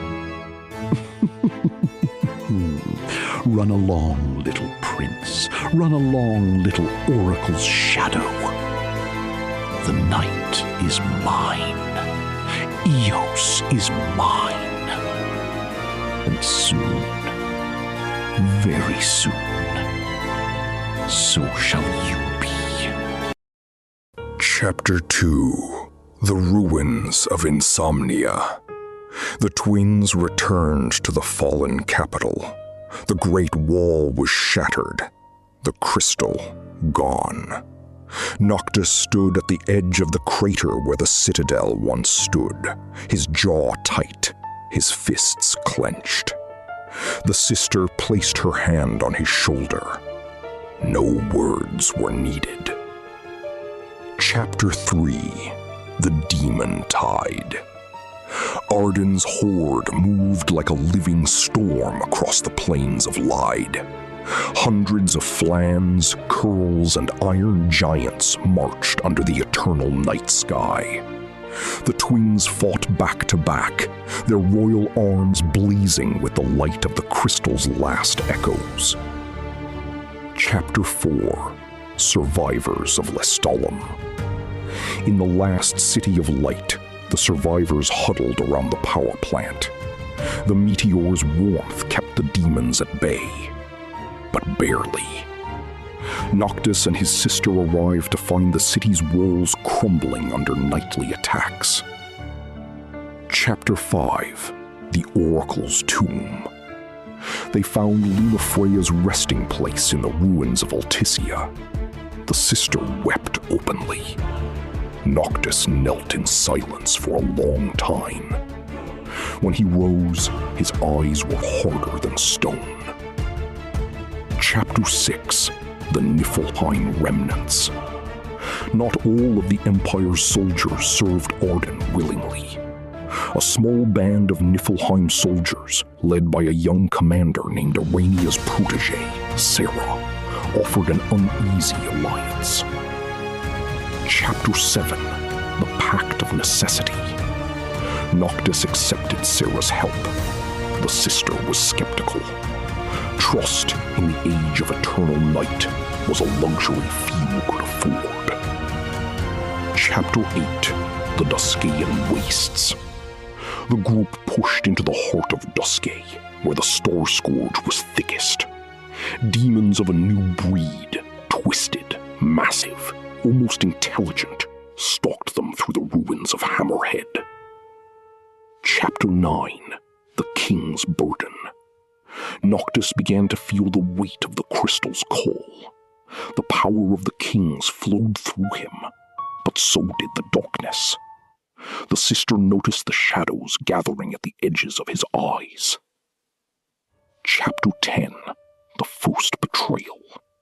Sarah vanished in the night, taking with her the maps of Arden's demon strongholds. The twins were left alone again, but the sister had memorized every route. Noct, you've been quiet since the tomb. Talk to me. What is there to say? She's gone. The crystal is gone. Half of Eos is gone. And yet we're still here. That has to mean something. Does it? Sometimes I wonder if we're just prolonging the inevitable. Don't! Don't you dare say that! Luna died so that you could live, so that we could fight. I will not let her sacrifice be a footnote in Arden's victory. You sound like her sometimes, you know? I know. Now get up. We have demons to kill. Yeah. Let's go. Chapter 11: The Archaean's Echo. Deep beneath the disk of Kothis, the twins felt the fading pulse of Titan's power. The Archaean had given everything to forge the Covenant. Now only a whisper of his strength remained, but it was enough to forge a new weapon. Chapter 12. The Glacian's Warning. In a vision, Shiva appeared to the sister. Her form was fractured, her voice barely a breath. She spoke of a wound in time, a crack through which the world might yet be saved. Chapter 13. The Infernium's Rage. Ifrit, corrupted by the Star Scourge, now served Arden. The twins encountered his avatar in the ruins of Grelea, a towering inferno of hatred and flame. The battle was brutal. They barely escaped. Chapter 14. The Hydraean Silence. Leviathan had retreated beneath the ocean. The sea itself had gone dark and still. The sister dove into the black waters alone, seeking the serpent's counsel. She returned pale and trembling. Chapter 15. The Revelation. The sister revealed what Leviathan had shown her. The Star Scourge was not merely a plague. It was a chain, and Arden was its anchor. As long as he lived, the darkness could not be lifted. But killing him was not enough. Chapter 16. The Price of Dawn. To truly end the eternal night, the crystal's power had to be restored. And that meant a king had to sacrifice himself to the light. Noctis already knew. He had always known. Chapter 17. The Brother's Secret. Noctis confessed to his sister what the crystal had told him years ago. She did not weep. She raged. Chapter 18. The Argument. For 3 days the twins did not speak. The sister refused to accept the prophecy. She began searching for another way, any other way. Chapter 19. The Old Retainer. That found Corleonis, the marshal, still alive in the ruins of Cain. Aged, scarred, but unbroken. He had been fighting alone for years. He joined them without a word. Chapter 20. A Fallen Crownsguard. Cor led them to a hidden vault beneath the old Crownsguard training grounds. Inside were the journals of the kings of old, and a map to the last fragment of the crystal's light.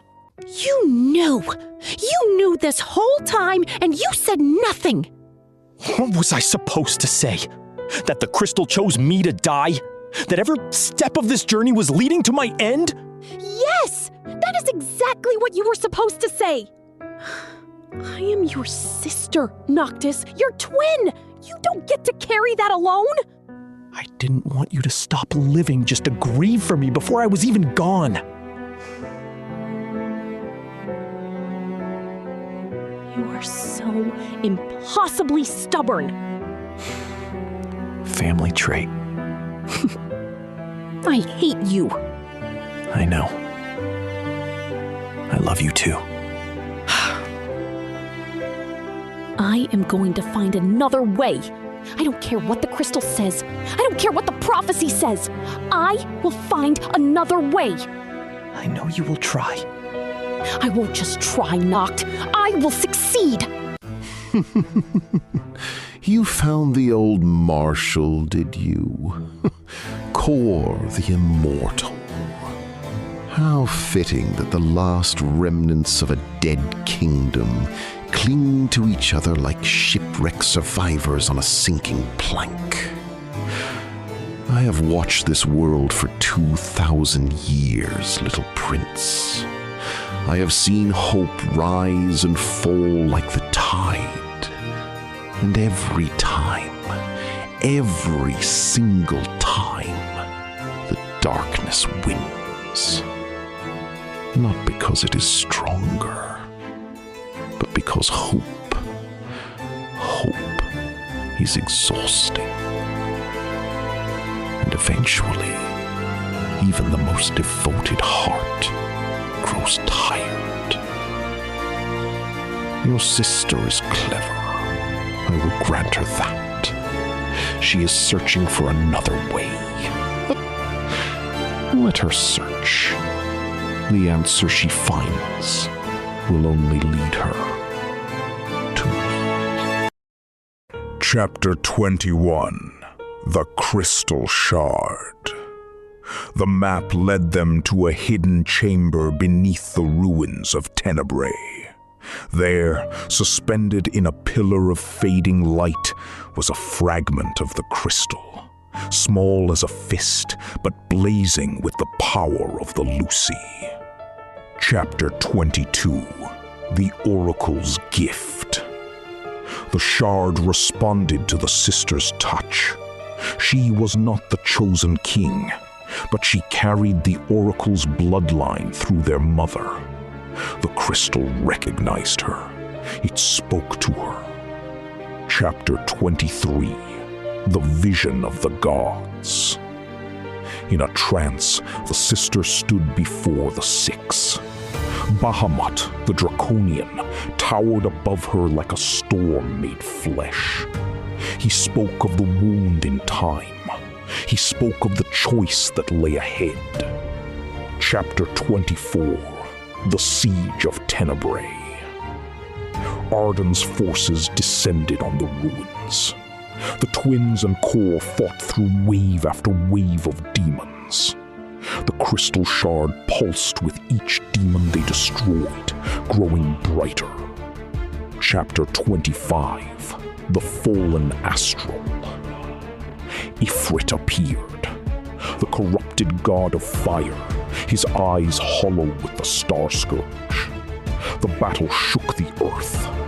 Noctis drew on the power of all the kings to drive him back, but the cost was steep. Chapter 26. The King's Toll. After the battle, Noctis collapsed. The darkness at the edges of his eyes had spread. The crystal's prophecy was accelerating. Time was running out. Chapter 27. The Sister's Resolve. While Noctis recovered, the sister made a decision she told no one. She began studying Arden. His patterns, his weaknesses, his obsessions. She was not planning to fight him. She was planning to become his shadow. Chapter 28. The Demon General.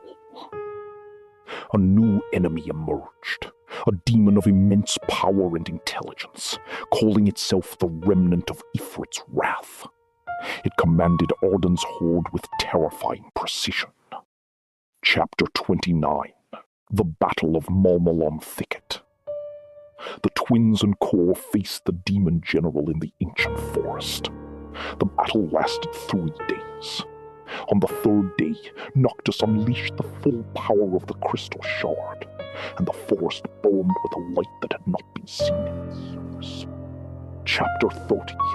The Quiet After. The demon general was destroyed. The forest was silent. For the first time in the realm, a single ray of sunlight broke through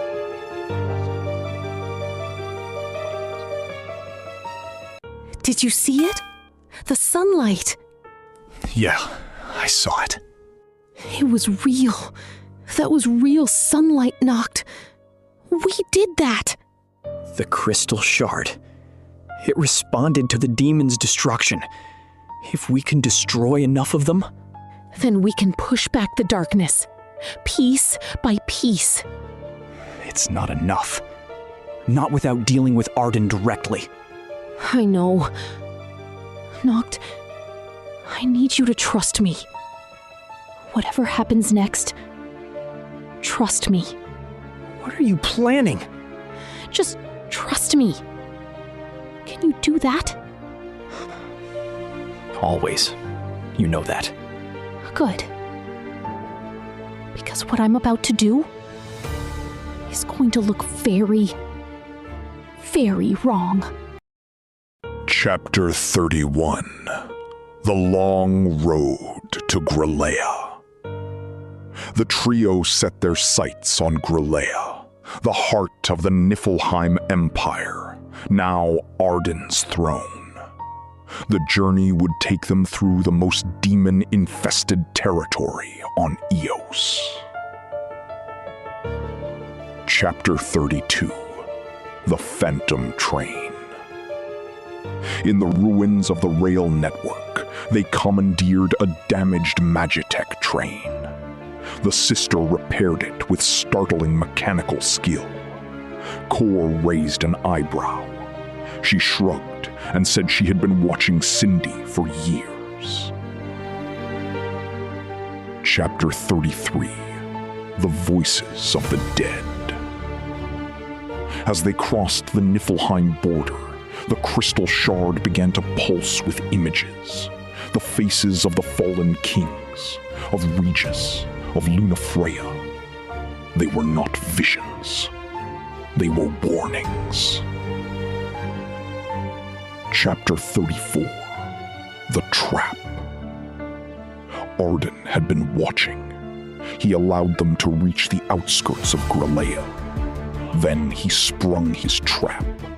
A wall of demons, 1,000 strong, closing in from all sides. Chapter 35. The Last Stand. Corleonis drew his blade. He looked at the twins and smiled. The first genuine smile either of them had seen from him. He told them to run. He told them he would hold the line. Chapter 36. The Martial Sacrifice. Kor the Immortal fought alone against the demon horde. He was not immortal that day, but he was magnificent. The twins ran, tears streaming, the sound of his battle cry echoing behind them. Chapter 37. The Gates of Grelea. They reached the city. The towers of the imperial capital loomed like broken teeth against the starless sky. Arden waited for them at the gates, alone, unarmed, smiling. Chapter 38. The Invitation. He did not attack. He invited them in. He said the game had been entertaining, but it was time for the final act. Noctis refused. The sister hesitated. Chapter 39. The Crack in the Foundation. That night, camped outside the city walls, the sister could not see. She stayed at the crystal shore. She felt she was she felt a bit lonely.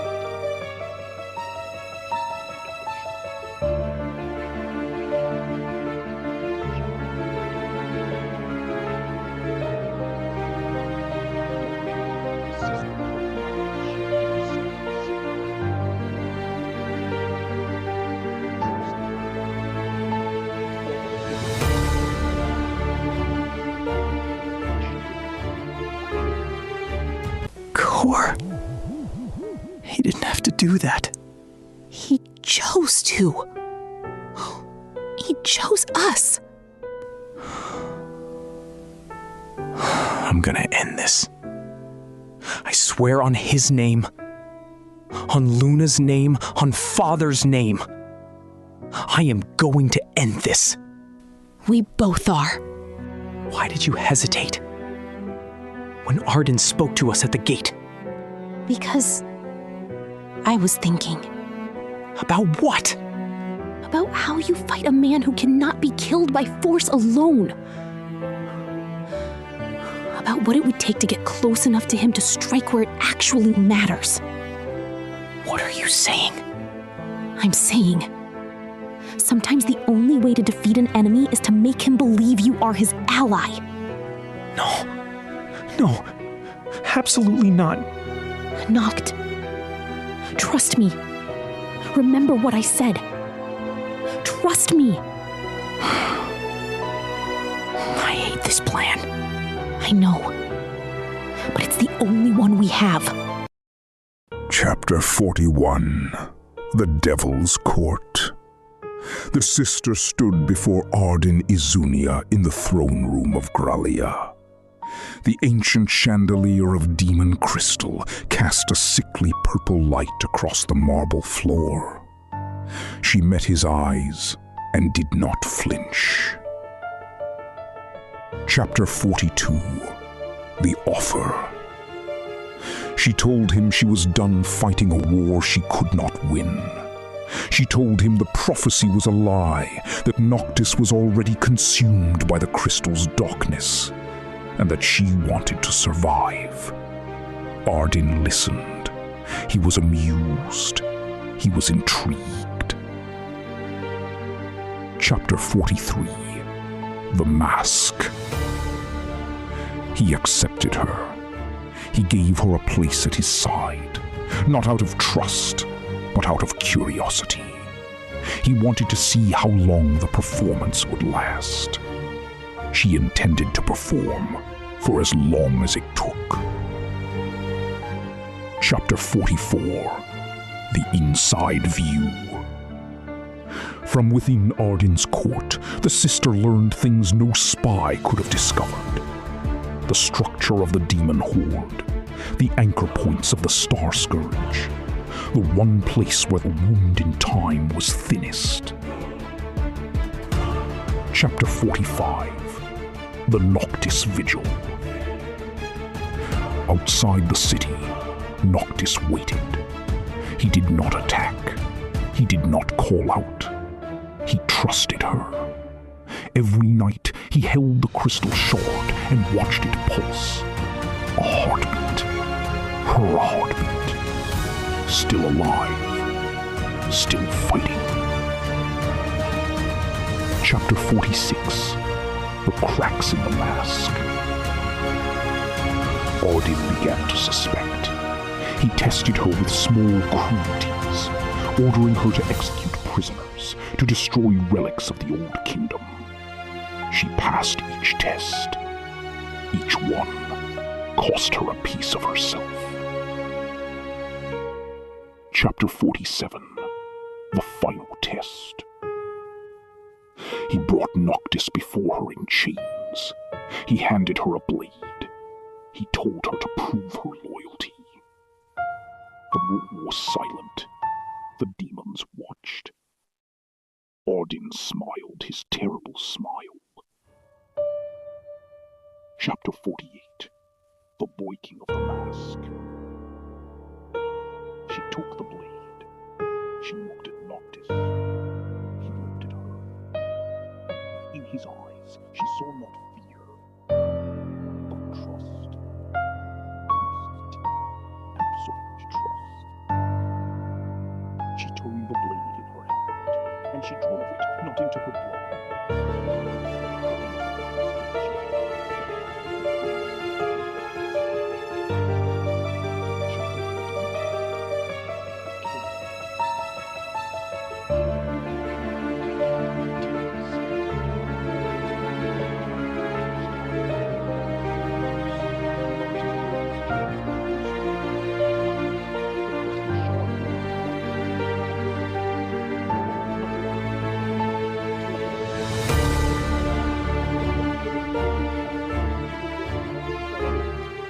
So, the princess comes to me, alone.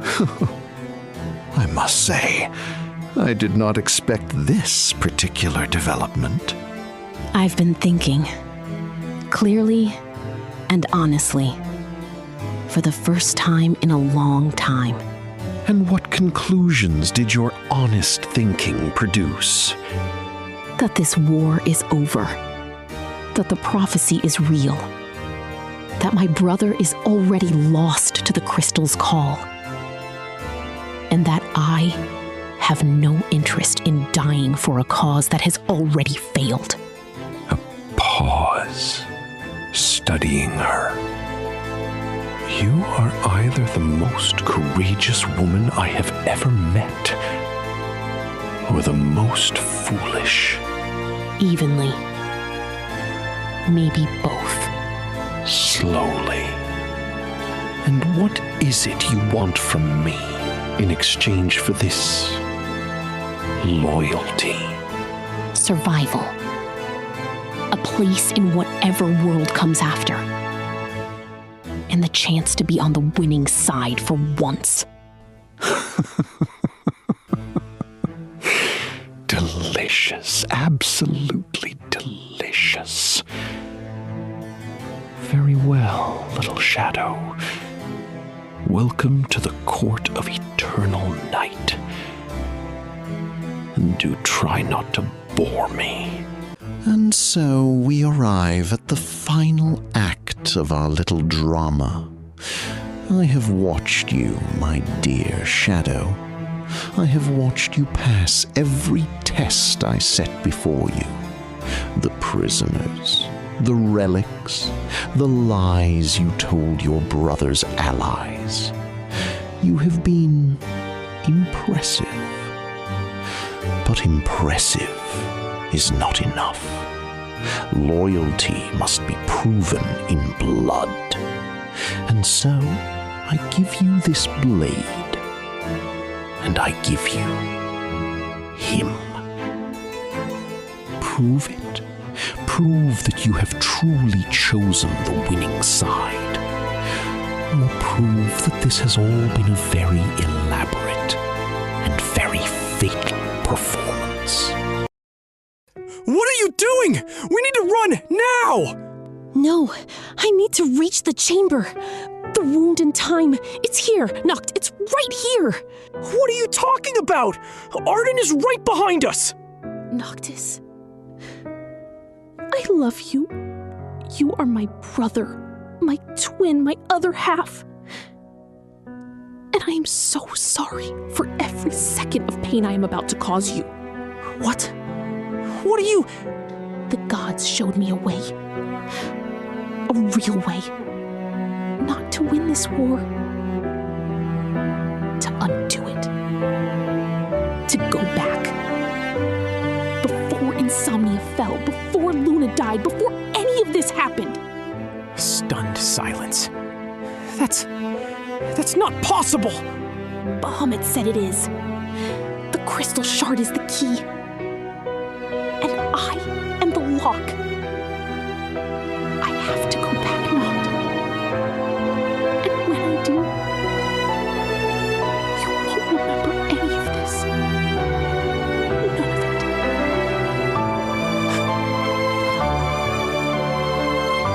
I'll remember everything. I'll remember you. I'll remember her. And I will make sure it never happens. You can't. I can't let you. You don't get to stop me. This is my choice. My sacrifice. Tell me you trust me. One last time. A long pause. Voice cracking. I trust you. I always have. I always will. Then, let me go. Long pause. Noctis. Barely a whisper. Come back to me. In whatever timeline you land in, come back to me. You who carry the blood of the Oracle and the blood of the King. You stand before the rift in time. You have seen what was. You have lived what is. And you seek to change what will be. The cost is absolute.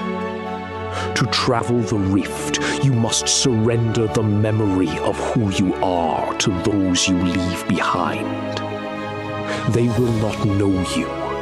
They will not remember. The timeline you return to will be new, unwritten, and you alone will carry the weight of the old world. Do you accept this burden? Do you accept the loneliness of being the only one who remembers? The only one who knows what was lost and what was saved? Speak, child of the Oracle. Speak, shadow of the King. The gods are listening. I accept.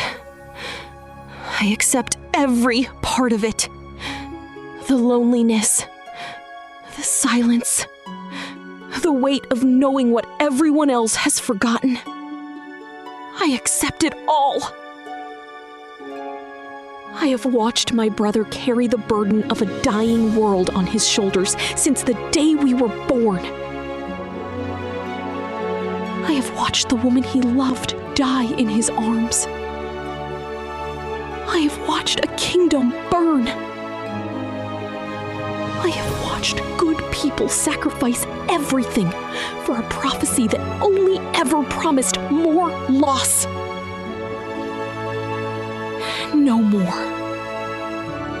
No more prophecies. No more chosen sacrifices.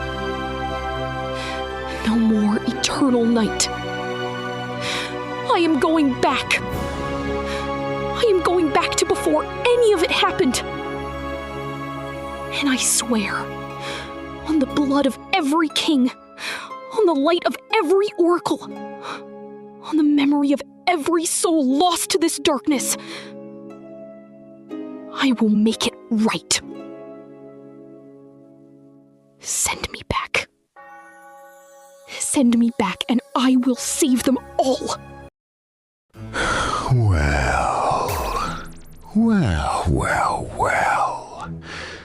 I must confess, I did not see this particular move on the board. The crystal shard, the rift, the gods. You were not running from me. You were running toward them. All of it. Every step. Every test you passed. Every lie you told. It was all for this. No.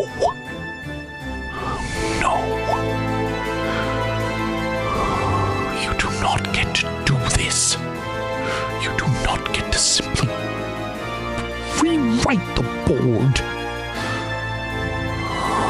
I have waited 2,000 years. I have endured every indignity, every betrayal, every wound that this wretched world could inflict.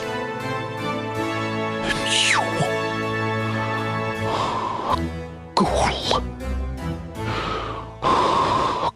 with a shard of broken crystal.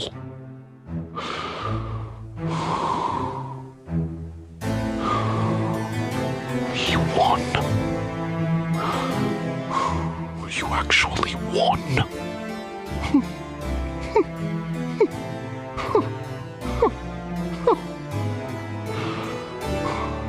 Magnificent. Absolutely magnificent. Chapter 50. The Unraveling. The chamber at the heart of Gralea blazed with a light that had no business existing in a world of eternal night. The crystal shard shattered in the sisters' hands, not destroyed, but released. Its power, every last fragment of the crystal's ancient light, poured into the rift. Arden arrived at the chamber door.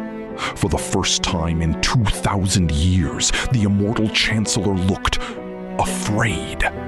He reached out, he screamed her name, but the rift had already opened. Noctis stood at the threshold. He could not follow. The gods would not allow it. He watched his sister, his twin, his other half, dissolve into the light. Her eyes found his in the last moment. She was smiling. And then she was gone. The rift sealed. The chamber went dark. Arden stood in the silence, his composure shattered, his plans unraveling. For the first time in millennia, he did not know what came next. And somewhen, a young woman opened her eyes in a world where the sun was still shining, where the wall of insomnia still stood, where a prince was still alive, still laughing, still unaware of the darkness that had once been his destiny. She remembered everything. She remembered the ruins, the demons, the sacrifice, the endless night. She remembered Kor's last stand. She remembered Luna's tomb. She remembered her brother's face in the moment she left him. She stood up. She straightened her coat. She looked at the bright sky of a world that did not yet know how close it had come to oblivion.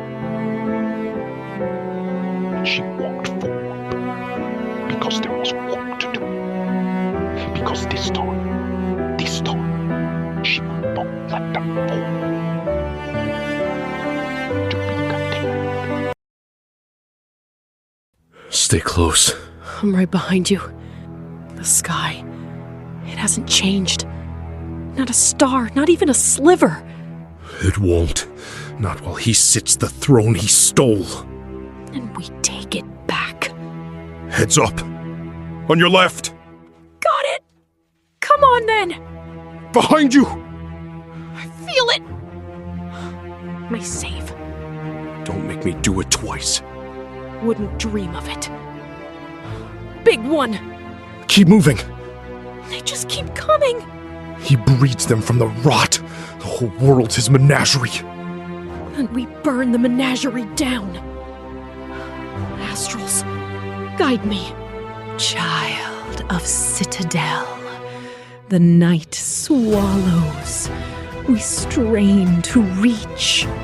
I hear you. Don't turn away now. Lux, focus. I'm fine. I'm fine. The Citadel's ahead. What's left of it? He wanted me to see it like this. Every street, every home, emptied. He wants us to carry it. Let him see how we carry steel. You always did like your speeches. It's either that or scream. Did you hear? He's waiting. Good. Last chance. You mean to turn back? That's not you. No, it's not. It still smells of smoke. And blood. Such morbid poetry. You made it. I was beginning to think grief had crippled your sense of direction. Arden. Chancellor. Or is it Emperor today? Oh, titles are so tedious. Call me what you like. I do so love nicknames. I'll save those for after I cut your throat. Ah, the twin fire. Remarkable how the same blood yields such different vintages. Noctis, sour and stoic. Lyra, sweetly savage. How exquisite. Enough talk. You know why we're here. To end this! Oh, but it has ended. Can you not feel it? This hush upon creation.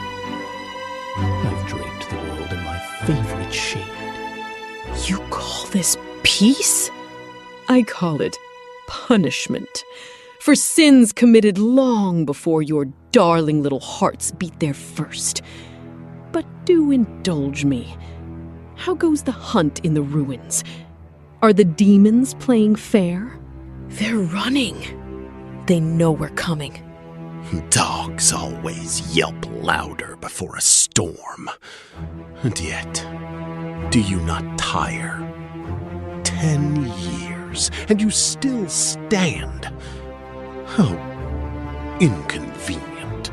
We've been inconvenient to you before. Not quite like this, dear boy. Not when you have so very much to lose. What are you... Nostalgia is a knife, and I wield it with elegance. Stop it! Or what? You'll break my illusion? Oh, Lyra, they were never mine to begin with. They're yours. Taste them, then tell me you still wish to dance. Don't look. I can't help it. Father! My children, stay together. He always says that. It's a trick. My children, stay together. Is it? Tell me, Noctis, when the ring ate your skin and the souls of kings clawed at your marrow, did you call for him? Or did you call for her? The Oracle, pure as dawn, doomed as dusk. Don't you dare speak her name. Why not? She blessed you with such exquisite grief. Shut up! Shut up! Ah! Too slow. I got him! Nock! I'm fine. Nothing of you is fine. That's what makes this game so enthralling. Come, heirs of Lucis, let us see how you squander the last of the light. On your right! Above you! Behind me! Arden. Yes. Look at me! With pleasure. Astrals, if any of you can hear me, I need you! Nothing of you is fine. That's what makes this game so enthralling. Come, heirs of Lucis, let us see how you squander the last of the light. Yes? With pleasure. Little star, our reach is bound by the pall, yet your voice carries. How touching, and how futile. We don't have the luxury of despair. Knocked! Clever. Costly. You okay? It took more than I thought. Of course it did. You begged a sunbeam to pierce a tomb. How very poetic. Enough. You telegraph your fury, your majesty. So gauche. Keep laughing. Oh, I intend to. Knocked! He'll live. I'm not finished with him. You're finished with all of us. Are we composing declarations now? Allow me mine. Noctis, this is the part where you watch her break. Consider it recital. Don't touch her. Oh, sweet. Clever. Costly. Of course it did. You begged a sunbeam to pierce a tomb. How very poetic. You telegraph your fury, your majesty. So gauche. Oh, I intend to. He'll live. I'm not finished with him. Are we composing declarations now? Allow me mine. Noctis, this is the part where you watch her break. Consider it recital. How sweet. No more. I call to you, old gods, great stones, sleeping storms, hear me! Child, you are marked, twin flame of chosen. We hear. How quaint. Remember, my dear, Those old gods were the first to abandon you. They're the only ones who didn't. And here I thought your faith had a limit. It does. It ends where you begin. Lyra! I'm here. Persist, then. I insist. I've got you! He's pulling the whole place down. Then we take him with it! Child, you are marked. Twin flame of chosen. We hear. How quaint. Remember, my dear, those old gods were the first to abandon you. And here I thought your faith had a limit. Persist, then. I insist. Tempting, but I have something else in mind. A keepsake to remember me by. Knocked! I'm okay. Pain becomes you. You wear it like a coronation cloak. You always were jealous of crowns you couldn't earn. Earn? Oh, my dear girl. Where were you when they decided I was unfit to save them? Where were you when they let rot brew in my veins so that your father might rule? Earned? I was denied. That is a vastly different tragedy. It doesn't excuse what you've done. It explains it. And explanations are such delightful chain links in the mind. Lyra, don't listen. I won't. Tempting, but I have something else in mind. A keepsake to remember me by. Pain becomes you. You wear it like a coronation cloak. Earned? Oh, my dear girl, where were you when they decided I was unfit to save them? Where were you when they let rot brew in my veins so that your father might rule? Earned? I was denied. That is a vastly different tragedy. It explains it, and explanations are such delightful chain links in the mind. But you will hear this. Do not be afraid of the dark, for it ends where love begins. Luna! That got her attention. Shall we conjure tears? You're disgusting. Thank you. Luna, you're disgusting. You forget something. Do I? Enough. Oh?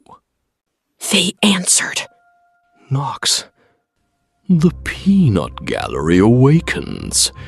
Tell me, old ones, will you rob me again? You are not ours. You are the remnant of a wound. We will not feed you. You already did. Me? What are you talking about? King of Kings, your light is bound to sacrifice, but her fire is bound to time. Time? Oh, now this is interesting. Have you been keeping secrets from your pets, worm? We will not watch the world choke upon one fate. We will send her to where the night's root grew. The past? No, Locke! not without me.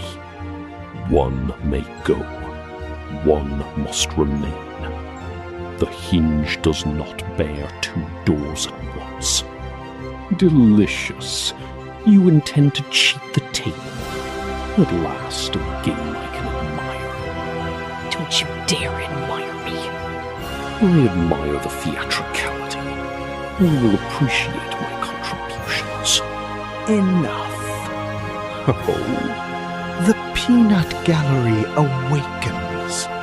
Tell me, old ones, will you rob me again? You are not ours. You are the remnant of a wound. We will not feed you. You already did. King of kings, your light is bound to sacrifice, but her fire is bound to time. Oh, now this is interesting. Have you been keeping secrets from your pets, Worm? We will not watch the world choke upon one fate. We will send her to where the night's root grew. One may go, one must remain. The hinge does not bear two doors at once. Delicious. You intend to cheat the table? At last, a game I can admire. I admire the theatricality. You will appreciate my contributions. You can't take her. If I go, I can change it. Lyra. Look at me. We said we'd burn the menagerie down. Sometimes you start the fire before you get there. I can't lose you two. You won't. Not if I do this. Not if I get it right. I won't let them take you. I'll go. Damn it. It's okay. It's not. It will be. Because I'll make it be. Lyra! I'm ready. Lyra, wait.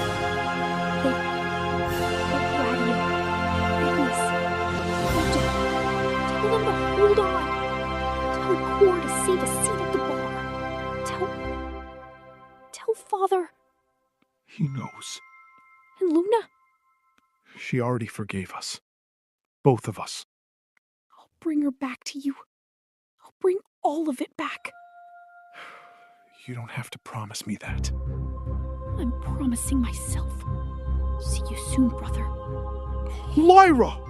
Little flame, you asked us to turn our faces back to yours. We will. But the turning will cut. Threads are stubborn, but with will and cost, yes. And if she errs, imagine Noctis waking to a world where you never existed, where she dies sooner, where Father falls slower. Oh, the permutations. Your path is set. The gate is hers. Enough. Spoil sports. Then take our hand and be flung like a star. How nauseating. Look at her go! Such velocity! Will you hurl her into yesterday's arms? How tender. Be silent, Blight. Make me.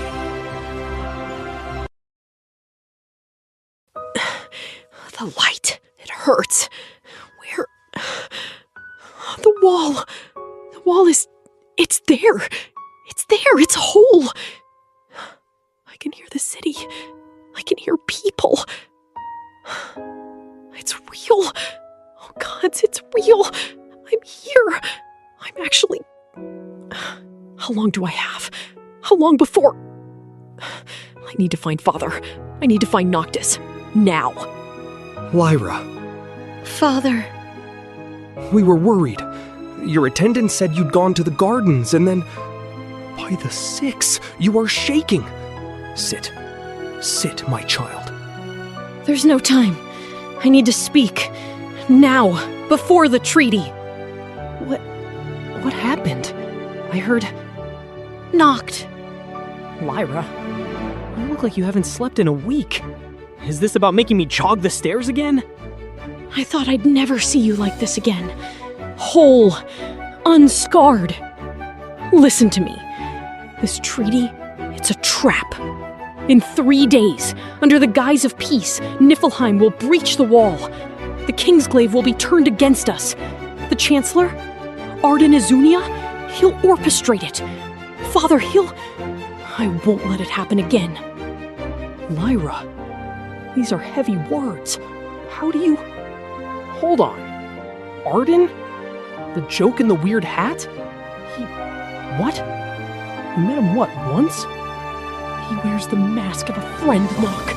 He's the architect of our despair. He is not what he appears. He is ancient, immortal, cursed. He manipulates the Star Scourge. He will take everything from us if we let him. Please, one thought at a time. How do you know this? Because I've seen it. Because I was there when Insomnia burned. I was there when the wall fell and the crystal was stolen. I was there when the dawn did not come. When you fell, Father. When you told Nock to stand tall. And he was too late. What? What happened? I heard... Lyra? You look like you haven't slept in a week. Is this about making me jog the stairs again? Hold on. Arden? The joke in the weird hat? What? You met him, what, once? That's not funny. You are serious. Father, you swore you'd never tell anyone that. You're terrifying when you're like this. The wall will be sabotaged from within. There are traitors among the Kingsglaive, puppeted by Niflheim's promises. The signing, there will be explosions, a breach at the power node near the Prince's Gate, Magitech infantry pouring in. They will move for the ring and the crystal. Lyra, many a bad dream has sounded like a warning. But you speak of secrets that have never left this room. Then test me. Ask me something only your daughter would know. Ask me what you told me when Mother's portrait was rehung in the West Hall. Ask me what lullaby you hummed when Noctis had his first fever. Ask me what's carved into the underside of the kitchen table where Noct thought he could hide his playing cards. I do not doubt that you are my daughter, nor the love that presses your words. But the path we walk is guided by the gods. A treaty for peace has been my toil for years. If we reject it, peace with a wolf is not peace, Father, it's surrender. I'm not asking you to spurn diplomacy. I'm asking you not to lower our sword while the enemy sharpens theirs. Move the ring. Move the crystal safeguards. Vet the Kingsglaive person by person. Put core on it. Find the ones with Niflheim families under threat. They're being coerced. You speak as one who has carried too much grief. That is my failing, and the world's. If there is truth in your words, we must act. If there is not, we marshal our armies against a ghost and invite war before it's time. War is already at our gates, whether we name it or not. Please. Claris, send for Coriolanus. Quietly. Have the ring moved to the subvault. Double the sentries on the crystal chamber. No one in or out without my seal. And Arden Izunia. We will have him watched. Prompto? Oh my, you're here! You're actually here! I thought you'd gone to the gardens and gotten lost again, and I was gonna have to draw a map and... Prompto, I missed you. Okay, that's weirdly intense. I was gone for like 20 minutes. Are you okay? I'm better now. My lady, we were concerned. You look as though you've seen something. I have. Ignis, I need your mind. All of it. I need you to help me build a case. You look like you fought a war. I did. I just came back from it. Say I believe you. What do you need? I need you to be ready to move fast. To protect Noctis, even from himself if it comes to it. To trust me, even when I sound like I've lost my mind. That's definitely something we can do. I mean, we already do that for Noct on a daily basis. That is a considerable ask, but I find myself inclined to hear more. He's with Father. He's skeptical. When is he not? We'll convince him. We'll ambush him with logic and snacks. He'll listen to you, Lyra. If you speak from the heart, not like a soldier. Where's the regalia? Right there! Isn't she a beaut? All polished, not a scratch. You carried us across a darkened world. You'll carry us again. But this time, maybe you get to rest. You speak as if fate is clay. Maybe it is. Maybe we just never had the hands to shape it. My lady, we were concerned. You look as though you've seen something. That is a considerable ask, but I find myself inclined to hear more. When is he not? You speak as if fate is clay. You look like you fought a war. Say I believe you. What do you need? He'll listen to you, Lyra. If you speak from the heart, not like a soldier. I had a feeling I'd find you 3 bad influences down here. Always where the action is. So, more stories to ruin my appetite? I woke up in a world without you, Noct. I held your crown in the ash. I will not do it again. You always did go for the jugular. I go where it matters. Do you trust me? You're my sister. I trust you more than anyone.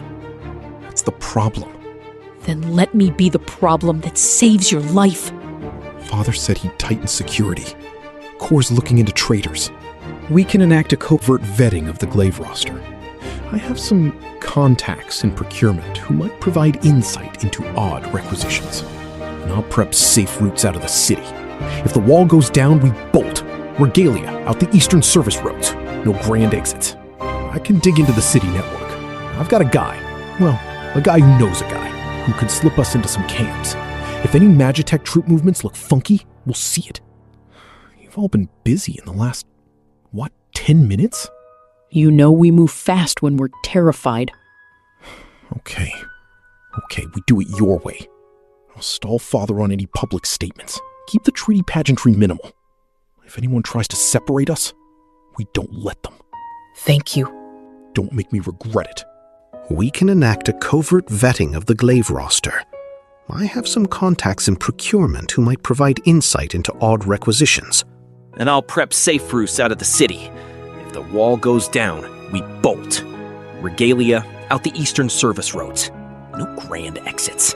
Prompto, I can dig into the city network. I've got a guy who knows a guy, who could slip us into some camps. If any Magitech troop movements look funky, we'll see it. Always where the action is. Meet at the lower conduit. No prints, no armbands. Shh, eyes everywhere. The Chancellor said. Did you hear that? I heard enough. Prompto, with me.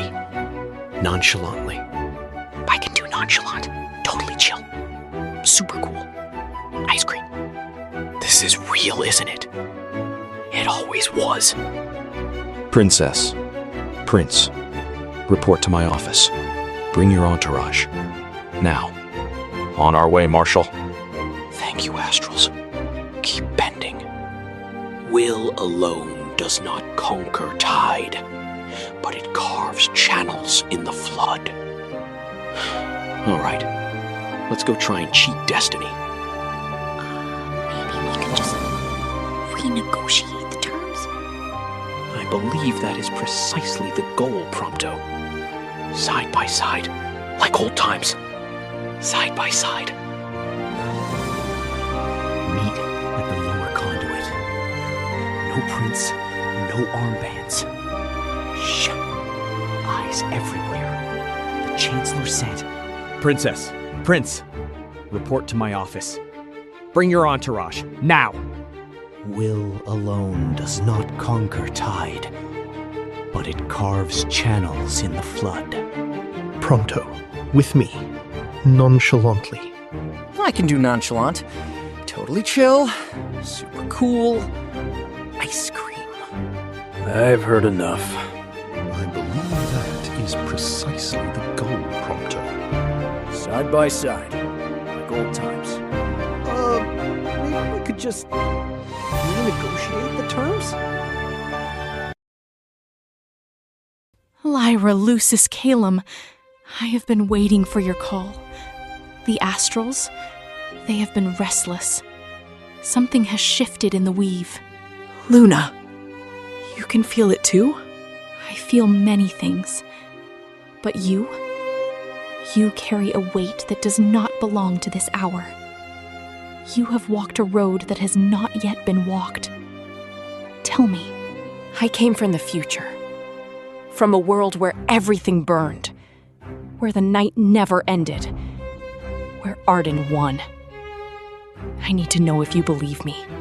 I believe the stars do not lie. And you shine with a light that has been through darkness. Yes, I believe you. Then help me. The Kingsglaive. There are traitors. The treaty signing is a trap. Arden will use it to breach the wall. I have sensed his corruption in the Star Scourge, like a thread of rot through silk.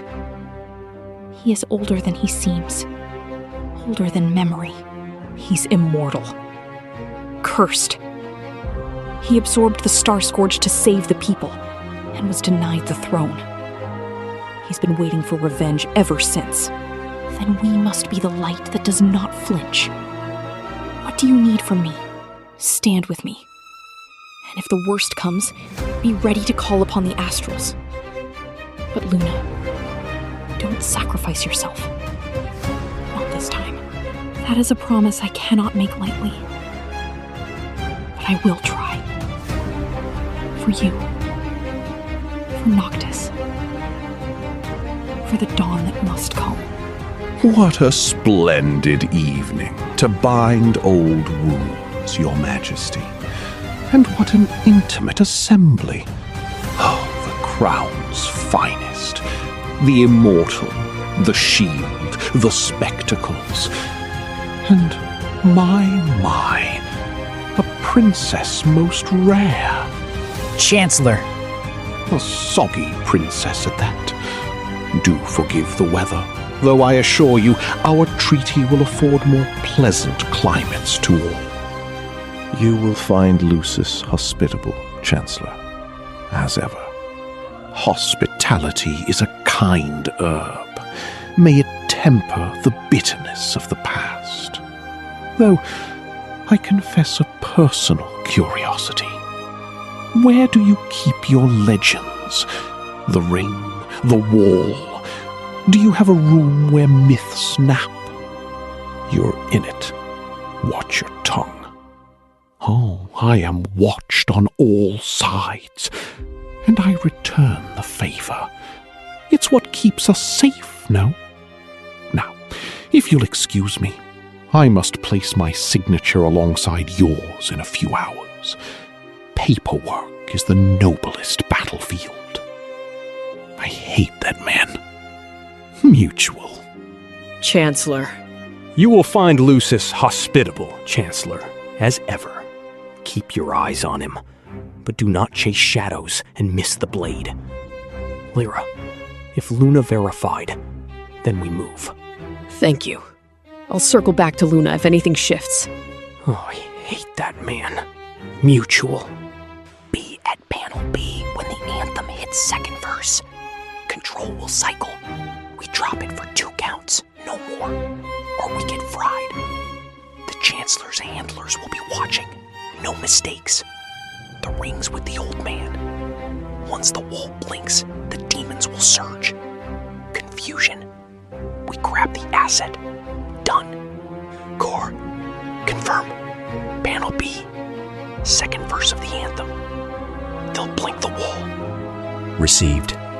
Crown's Guard will control the panels by then. Glaive roster switched. Stay on them. Do not engage. Copy. Lyra? Laura, I'm with them. Core is ready. I touch the currents from afar. The tide grows restless. Arden stands by the dais, as if at an altar. I see a scarlet coat brushing the white stone. The air tastes of rust. He'll make a spectacle of Grace. He lives for stages. If they blink the wall, the monsters outside will surge as night surges into any crack. But the light holds strength even in a blink. Hear me. When the anthem rises, listen beyond music. There is another hum. The wall's heart. Keep your step with it. I will. Thank you. And Lyra, if you need me to call upon the sea, if the storm must be born early, I will, even if it breaks me. No. Not unless there's no other path. We don't lose you again. Not here. Not now. At the anthem, second verse. That's when... I'll be at the East Colonnade. Gladio, you're with Noctis. He doesn't miss. Anyone else feel like their stomach is a trampoline? Cool. Stay sharp. This is where it changes. The cameras will be upon us. Lyra, stand by Noctis when the anthem begins. If anything shifts... I'll be there. People of Insomnia. People of Niflheim. Today we rise above the ash of old grievances. Today we write a new chapter. In ink, not blood. Panel teams in place. Glaive shift complete. Watch gate 3C. I see them. 2. No, 3. Moving as if they belong. Second verse. Don't look at the immortal. Now! Drop it, and I'll let you breathe. Fall back! Plan B! I'm going after the third. Lyra! We can't all sprint into the crowd! I got her flank! People of Insomnia, people of Niflheim, today we rise above the ash of old grievances. Today we write a new chapter. In ink, not blood. Panel teams in place. Glaive shift complete. Watch gate 3C. Second verse. Don't look at the immortal. Now! Drop it and I'll let you breathe. Fall back! Plan B! Lyra! I got her flank! No! Hold. The blink is a blink. The light remembers. We stopped the panel. 2 down. Third slipped. Come on, where? Change to gate 4! The Chancellor's got another! You won't touch me. You won't touch any of them! And now, a pledge from Lucis. A ring for a ring. A wall for a bridge. Shall we? Over my dead. Core, gate 4. They're changing routes. He's 2 levels below. On it. Your Majesty, if we withdraw from the dais now, we confirm to the world that we mistrust the treaty. We trust only in what stands. Core, protect what matters. We smile. We endure. And at the first fracture, Gladio, I tear the stage down. And I take great candid shots of it. Kidding. Not kidding. Ready. Lyra, the tide leans your way. But beware a second hand you have not yet seen. Second hand? The serpent smiles with 2 mouths. One to praise, one to bite. And now, a pledge from Lucis. A ring for a ring. A wall for a bridge. Shall we? We stopped the panel. 2 down. Third slipped. On it. We trust only in what stands. Core, protect what matters. We smile. We endure. And at the first fracture, Gladio? Your Majesty, if we withdraw from the dais now, we confirm to the world that we mistrust the treaty. I tear the stage down. And I take great candid shots of it. Kidding. Not kidding. Ready. The serpent smiles with 2 mouths. One to praise, one to bite. For Niflheim. For coin. Now! Gate 4! With me. Let water remember light. The hour arrives. The weave holds if hands are sure. Gore? Third one's down. But someone else has a different key. A second hand. I knew this wouldn't be clean. Then we fight in the light we've made. And I stand with you until the tide turns. For Niflheim. For coin. Let water remember light. The hour arrives. The weave holds if hands are sure. A second hand. We knew this wouldn't be clean. Then we fight in the light we've made. And I stand with you until the tide turns.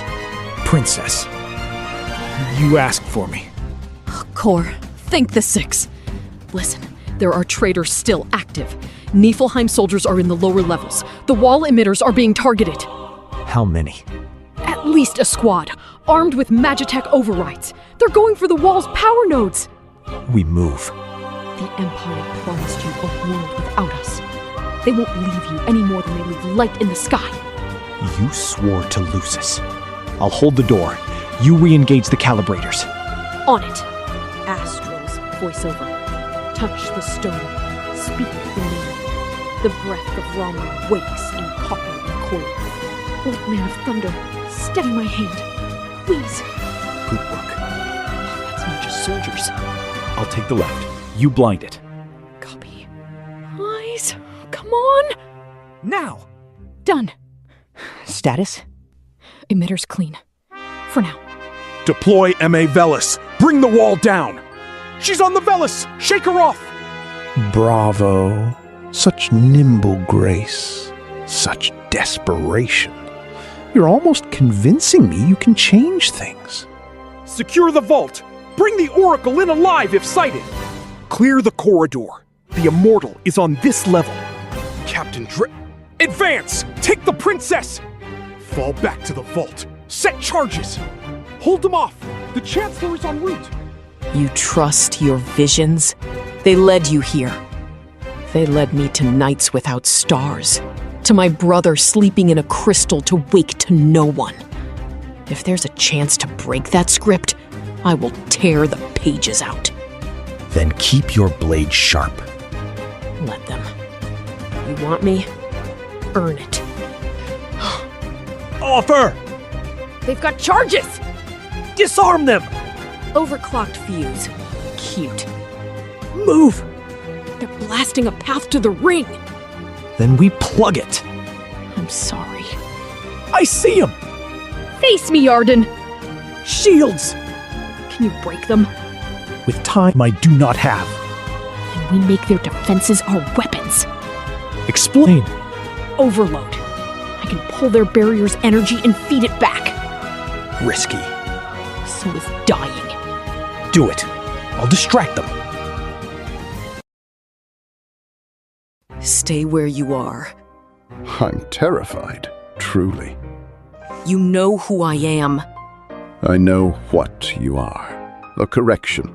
A footnote the gods inserted to see if it would hold. I'm a twin, a daughter, a soldier, and I came back for you. How romantic, and how futile. You knew I was from the future. The moment I saw you, the eyes are different, older, heavier, the kind that have watched things end. I've seen that look in mirrors for centuries. Then you know I've already seen what you do.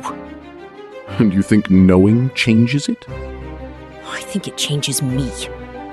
Charming. You've come to the past with a sword and a grudge. And what will you do with them? Stop you. You can't stop the tide by standing in it, little princess. You can only choose where to drown. Whispers. Which astral offers comfort tonight? Shiva's frost, Leviathan's riddle, Bahamut's disdain. The Astrals aren't your concern. Everything is my concern, especially when the gods cheat. Does Luna whisper to you too, little oracle light? Does she send dreams wrapped in ribbon? Leave Luna out of this. Luna is never out. She is always in.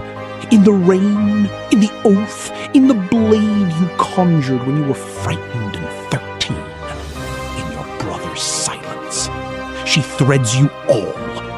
That's why your wound will be exquisite. Whatever you choose. You keep saying choose, like you've already decided my choices. That's the thing about choosing. It looks free because the paths are invisible. I merely know where they lead. The roads ahead are not infinite. You can save Insomnia's skyline tonight. You can unwrite a treaty. You can even lead your father to glory. But the debt comes due. The darkness will insist on a king, not two. The Astrals require a singular light to drive the night. So choose your wound, Lyra. A city that burns, or a brother who cries alone. The gods have no mercy for twins. You're lying. His poison is clever. Remember, sacrifice is not constant. Threads alter. Many hands can bear light. So, there is another way. The gods whisper comfort as they hand you a blade. They are tender executioners. I am an honest monster. And I am neither. I am a storm. You will not be ready. Yes, there's the spine. Break me then. Here, now. It will be amusing to see what breaks with me. I won't give you the satisfaction. Oh, you already have. Lyra, I thought I saw... You slipped out of the banquet and... Arden? Ah, my favorite chrysalis arrives. Good evening, Prince Noctis. Or should I say, future king. How wonderful. Family reunions always improve an evening. Locked, stay back! Lyra, what are you doing down here with... I thought he was just... Why is he even... Why, indeed. Perhaps I took a wrong turn on my way to diplomacy. Perhaps I came seeking the view. Or perhaps, how delicious, time decided to curry favor with drama. Is this about Luna? About the treaty? Father said this is just formal. Noct, listen to me. Don't spoil the moment. I love the way truth tastes when it first touches a tongue. What's that supposed to mean? Noct, he knows. He knows too much. He wants to end beautifully. And what? End us. You're scaring me. I'm scared too, but I'm here. I'm with you. Precious. Twins in step, even at the edge of an abyss. Enough. I don't know what this is, but you don't talk to my sister like that. A bull with an echo of steel. Like Dorit. Show me how you protect what you love. Don't. He wants you to. He wants me to shut up and leave? Yeah, not happening. My favorite chrysalis arrives. Good evening, Prince Noctis. Or should I say, future king. Oh, wonderful. Family reunions always improve an evening. Why, indeed. Perhaps I took a wrong turn on my way to diplomacy. Perhaps I came seeking the view. Or perhaps how delicious. Time decided to curry favor with drama. Don't spoil the moment. I love the way truth tastes when it first touches a tongue. To end beautifully, precious, twins in step, even at the edge of an abyss. A boy with an echo of steel. I adore it. Show me how you protect what you love. Or perhaps I want the opposite. Speak, Prince. Tell me a story about the future. Tell me of night and names. Tell me how you kneel in the dust and ask a god for permission to die. What are you talking about? Stop it! But I love beginnings. This is ours. The thread tightens. One moment, small but sovereign, unfurls. Noct, look at me. I'm here. We can change it. We will. I promise. Promises. The oldest coin in the kingdom. Get out! Too late. There we are. The stage, the audience, the players. A perfect tableau. Lyra, did you... I did what I had to. As will I. Noct. Lyra. Or perhaps I want the opposite. Speak, Prince. Tell me a story about the future. Tell me of night and names. Tell me how you kneel in the dust and ask a god for permission to die. But I love beginnings. This is ours. Promises, the oldest coin in the kingdom. Too late. There we are. The stage, the audience, the players. A perfect tableau. As will I. Shall we? The thread tightens. One moment, small but sovereign, unfurls. Visual lock. Chancellor Izunia located. 2 Lucian targets.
The city burns. Explosions rock the crown city of Insomnia as former Kingsgrave members clash with the Royal Guard. Magic tears through the streets. Citizens flee in terror. Above the city, a crimson moon hangs unnaturally low. The royal family abandoned us! Tonight, we take back our future! The rebels storm government buildings. Royal guards fall. The city descends into chaos. On the outskirts of Insomnia, hundreds of demons pour from the darkness. Noctis, Gladiolus, Ignis, Prompto, Quaur, and Lyra stand against them. Noctis summons the sword of the Father, but Lyra raises her hand. Dark crimson energy surrounds her. The demons hesitate. Lyra, what are you doing? What I have to. She unleashes a wave of energy. Thousands of demons disintegrate instantly. Everyone stares in shock. Okay, that's definitely new. Those powers resemble... Arden. Silence falls.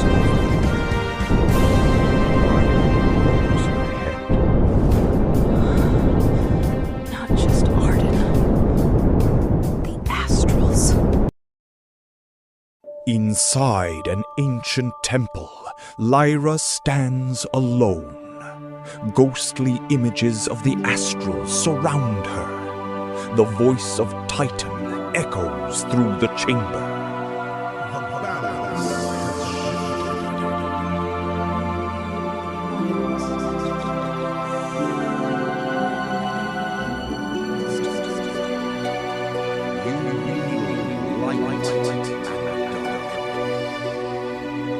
A vision appears before Lyra, Arden kneeling before the Astrals thousands of years ago.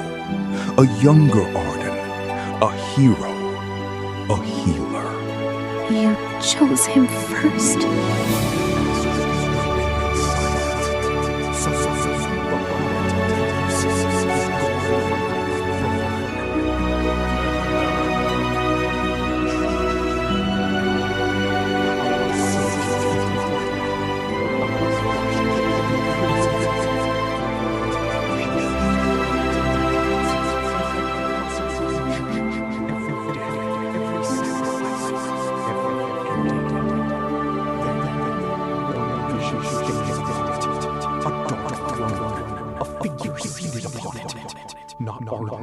Not Noctis, someone else.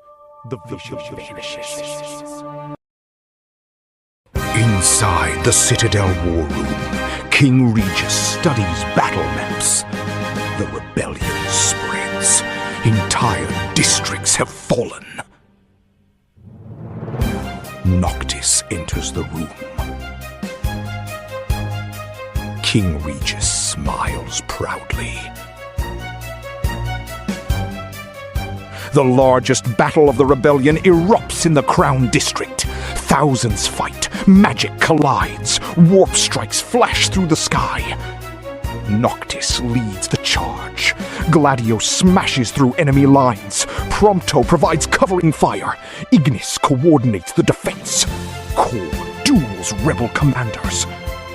The tide begins turning.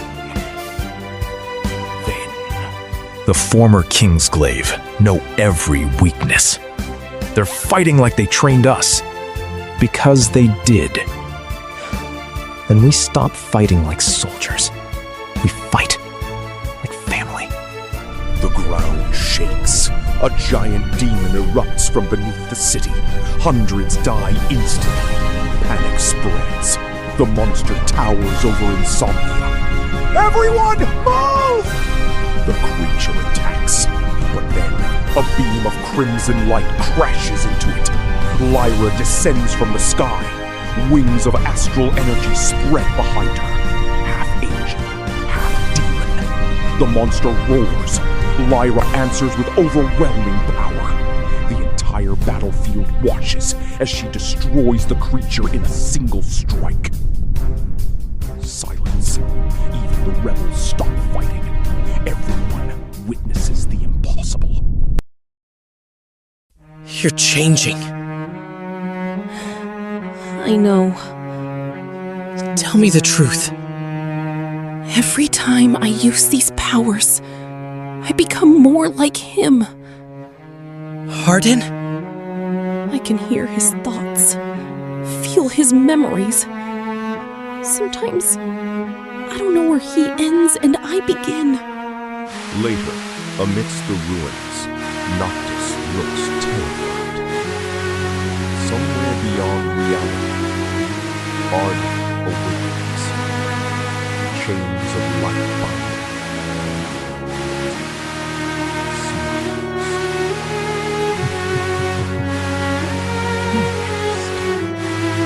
A shadow appears before him.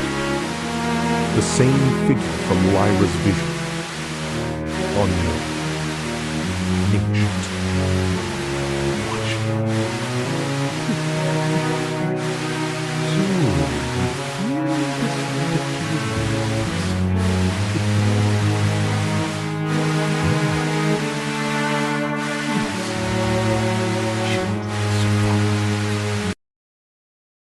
The Astrals summon Lyra one final time. A cosmic change. Star. You have altered destiny. We can save everyone. No. The Astrals grow silent. Then we can save everyone.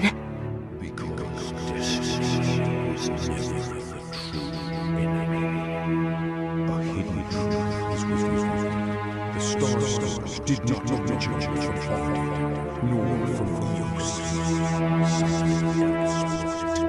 Something old to the gods, something still beyond the stars.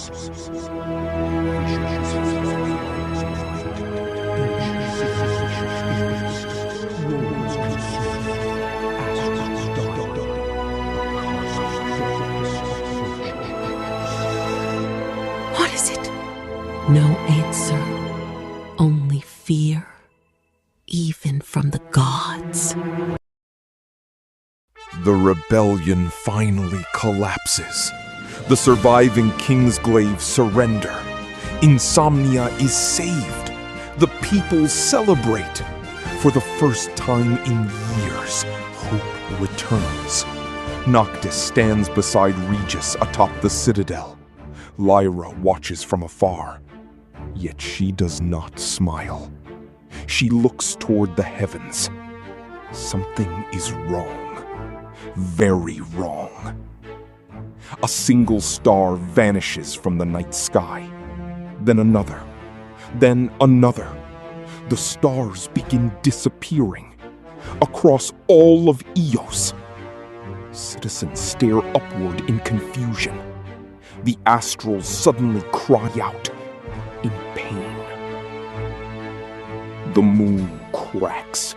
A massive fracture spreads across its surface. Everyone watches in horror. A colossal eye opens within the crack. Ancient, impossible, alive. The eye turns toward Eos, toward Lyra. The voice that follows is heard across the entire planet. Lyra, what is that? Smash cut to black. Final Fantasy 15 Restored. Part 3. Coming soon.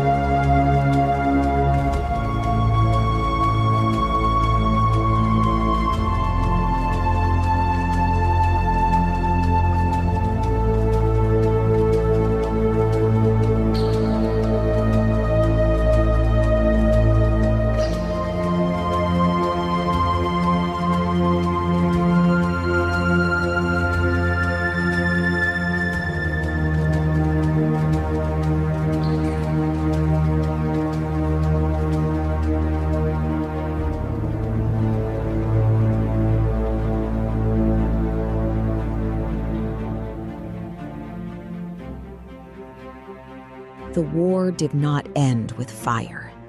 It ended with silence. Kingdoms that once reached toward the heavens were reduced to broken monuments. Cities that once shined like stars became graves beneath endless darkness. The war was supposed to bring salvation. Instead, it awakened something that should have remained forgotten.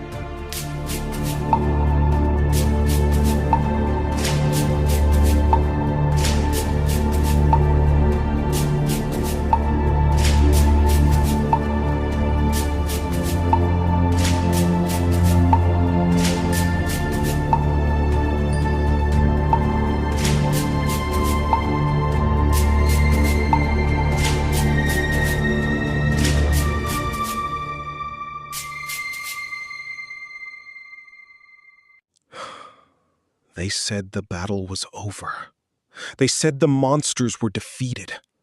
They said the age of suffering had finally reached its final chapter. They were wrong. Because every war leaves behind two things: the dead and the ones who remember.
Report. The northern districts are gone, Commander. No survivors. Not even the scavengers stayed for this. And the enemy? Did they leave a trail? Nothing. No bodies, no weapons, no tracks. Just this. A symbol. You recognize it? It looks like a fractured crown.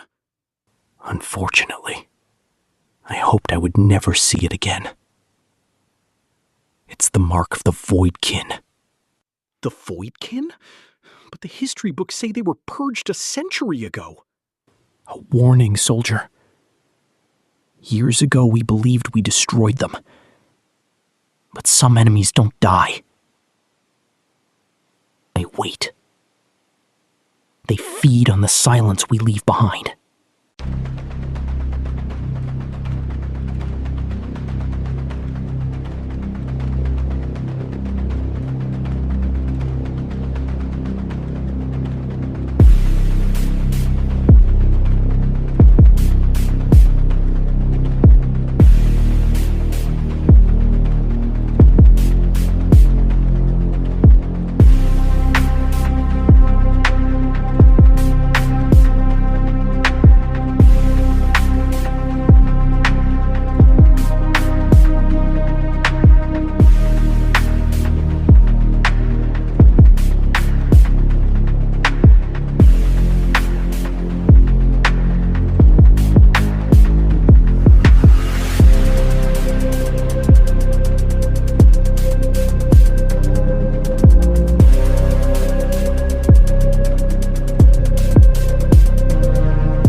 The records were hidden for a reason, Kyle.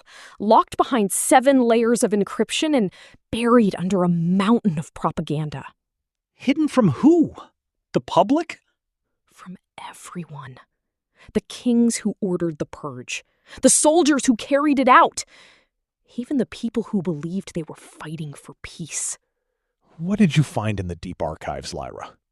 Don't give me the riddle version. The truth about the war.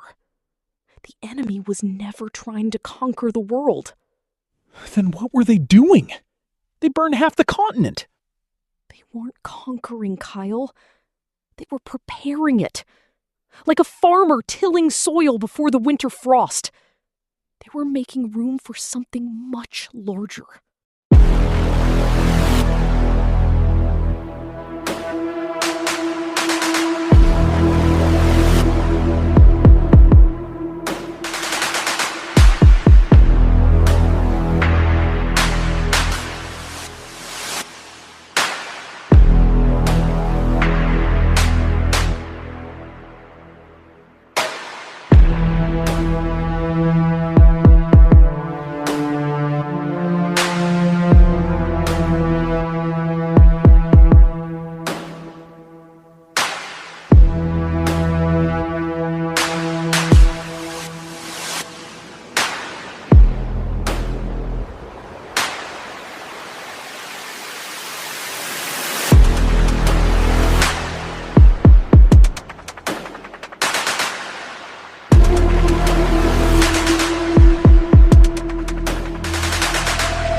After all this time, humanity still repeats the same mistakes. They build kingdoms. They build weapons. They build heroes. And eventually, they build their own destruction.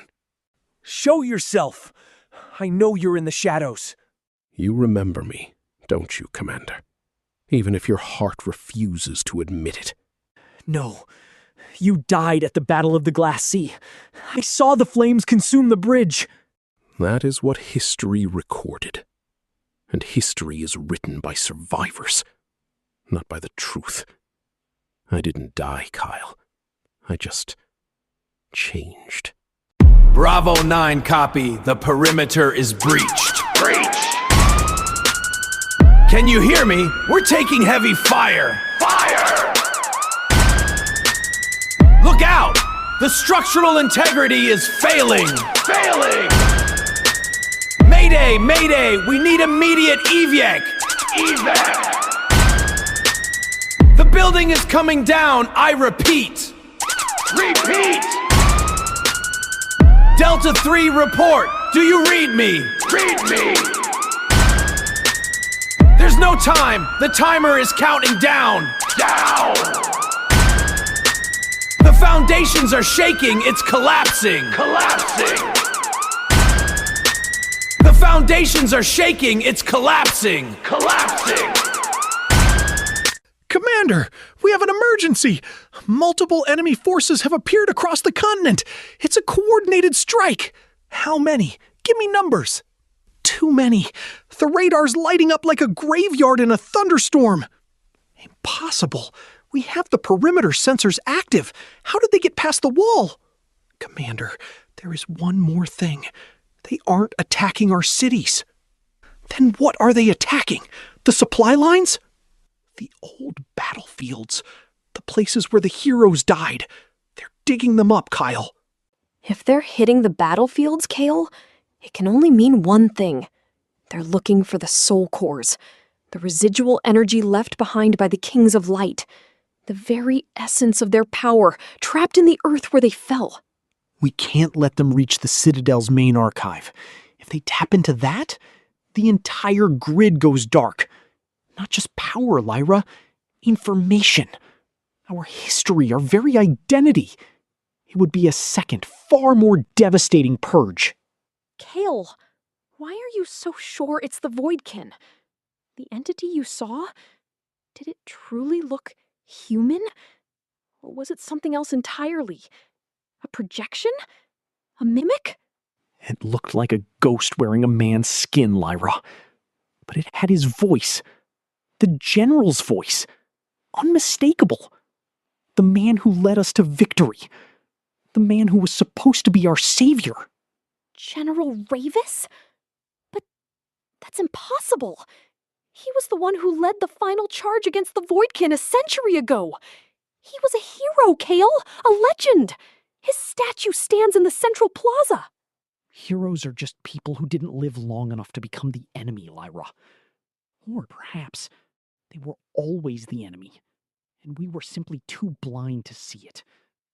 The line between savior and destroyer is often blurred by the passage of time and the rewriting of history.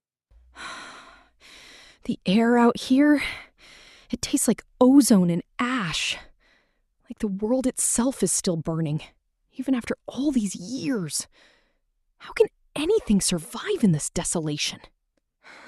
This is where the first bomb fell, Lyra. The opening salvo of the Great War. They called it the Purge of Light. They called it a necessity to cleanse the world of the Voidkin's corruption.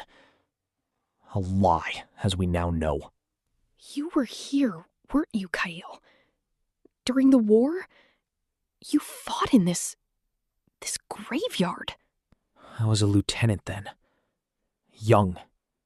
Idealistic. I followed orders. I didn't ask why we were burning the ancient libraries, why we were silencing dissent.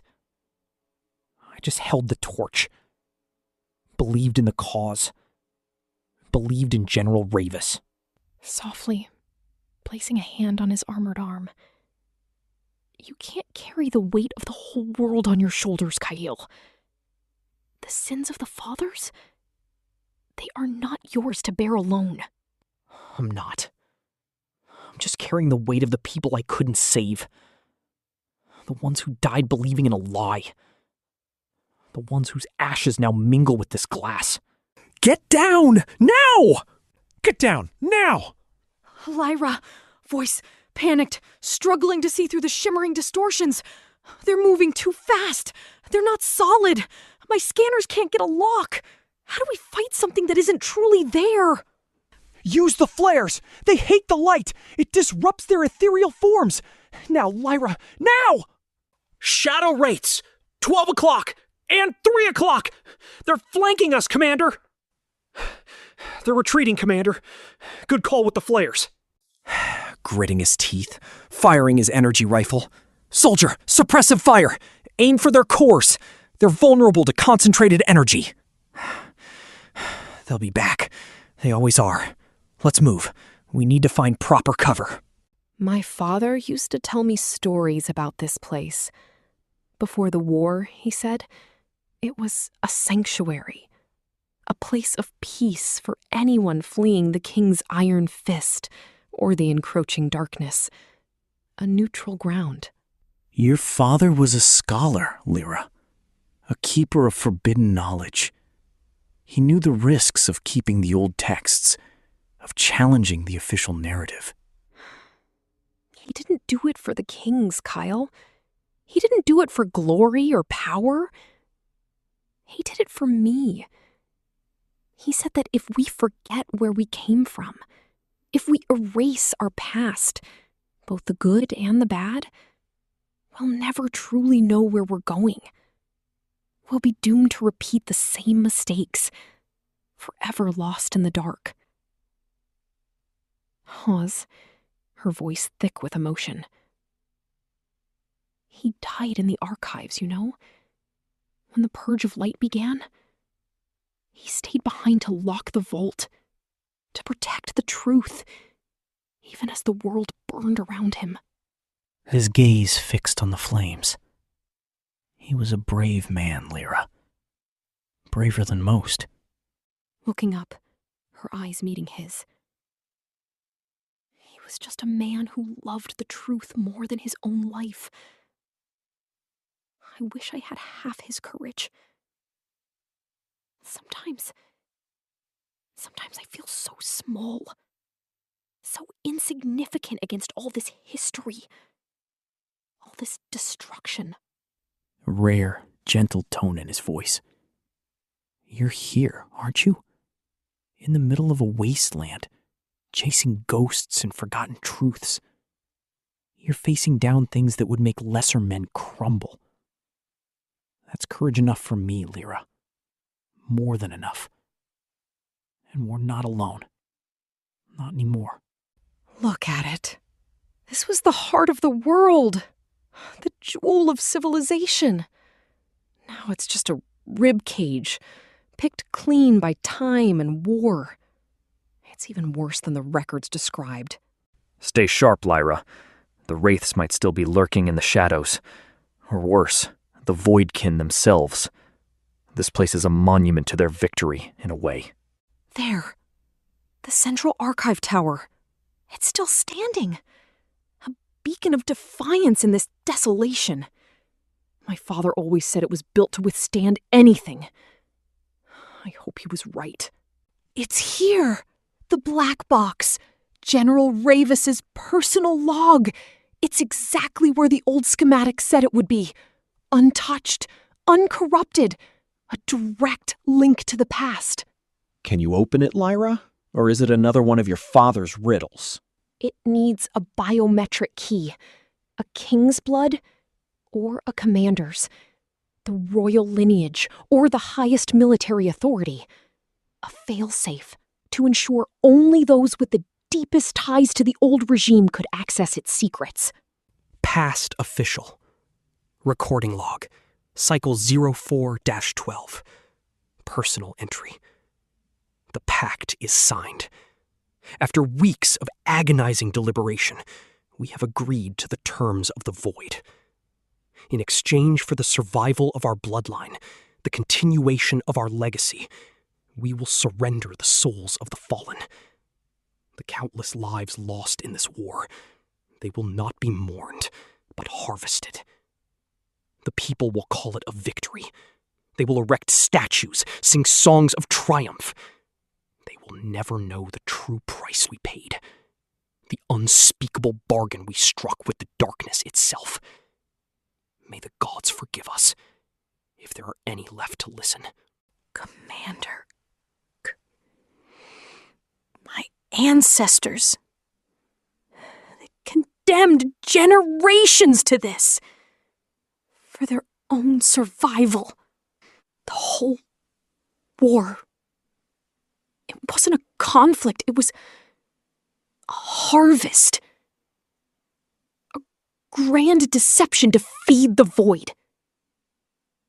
And we were the crops. My grandfather signed that pact. The man I idolized. The man whose legacy I swore to uphold. I've been fighting for a lie my entire life. Every battle, every sacrifice. It was all for nothing. Khalil, we have to go. The tower is destabilizing. The Voidkin are here. They know we found it. We're going to the source. If the Voidkin are using the battlefields to siphon energy, they're funneling it here. This is where they're building their power. This is where it all began. The schematics show a massive energy conduit, a nexus point, but it's been sealed for centuries. What if it's a trap, Kyle? What if they want us to come here? Then we walk into it. We have no other choice. The truth is down here, Lyra, and so is our last chance. My God, look at them. Thousands of them. The souls of the fallen. They're not just gone, they're being processed, harvested. They're building an army, not of machines, but of memories, of stolen life force. Each one a soldier, a citizen, a hero, twisted into a weapon for the void. Commander Kale! And Archivist Lyra battling the Guardian in the forge, shouting over the din.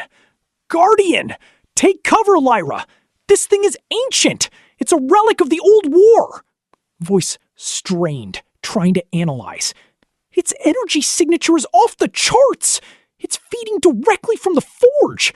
We can't beat it head on! Dodging a massive claw. We have to disable the forge! Cut off its power source! Commander, I found the override. The main power conduit for the forge. But I can't hold them off much longer. The wraiths are swarming me. Soldier, get out of there! That's an order! Fall back! We'll find another way! Sorry, sir. Some orders aren't worth following. Tell Lyra. Tell her I believed in the truth. No! You finally made it, Kale. To the end of the world. Or perhaps the beginning of a new one. It's over, Ravis. Or whatever twisted abomination you've become. You won't harvest another soul. The pact is nearly complete, Kale. The souls of the fallen have been gathered, their essence refined. Soon, the void will open fully, and a new world will be born from the ashes of the old. One without kings, without wars, without the petty squabbles of humanity. A world of perfect order. A world of peace. At the cost of everyone we ever loved? At the cost of our very humanity? This isn't peace, Ravis. It's a tomb. Love is a luxury of the living, Kale. A weakness. The dead only want peace. Eternal, undisturbed peace. Join me, Kale. You have the blood of the kings flowing through your veins. You can lead them. Lead this new world into its glorious future.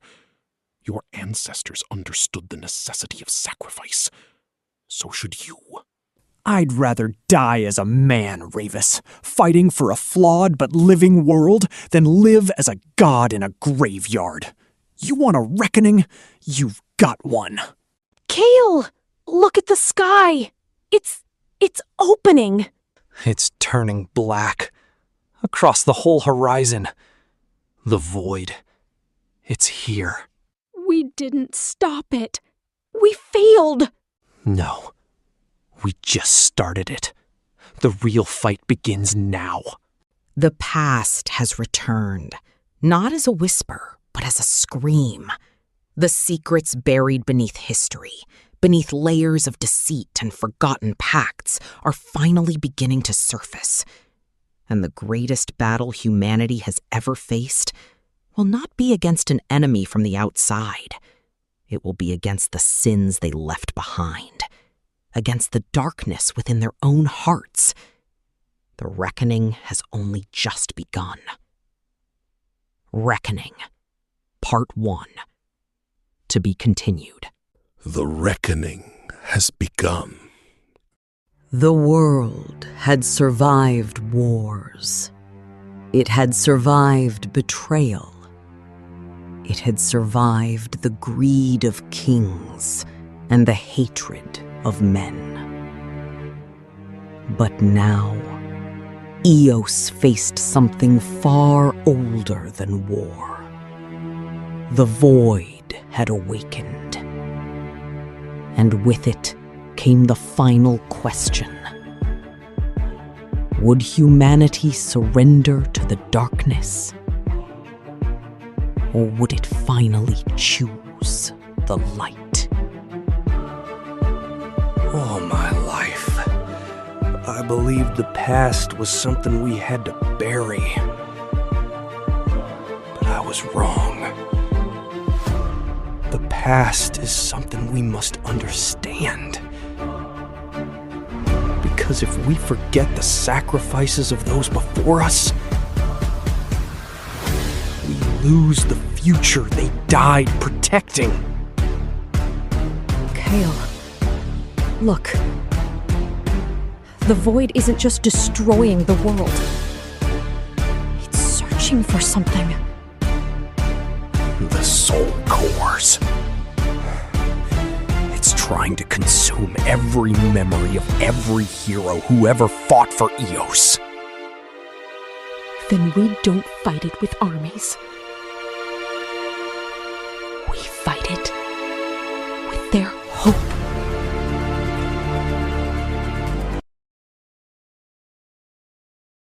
For generations, legends spoke of a king who sacrificed everything. A king who carried the burden of the world.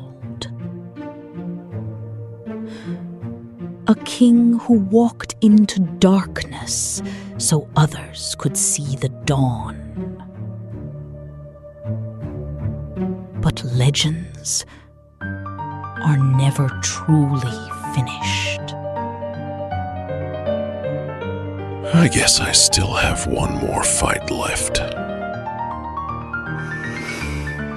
No. The story said you were gone. I was.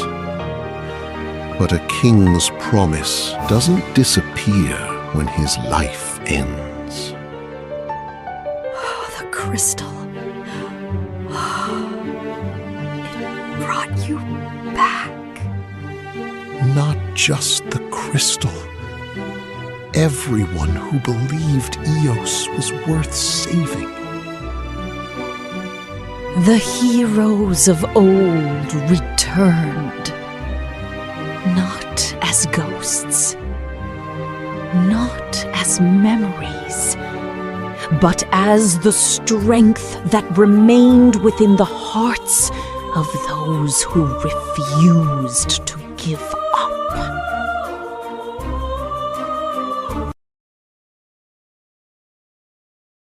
Luna.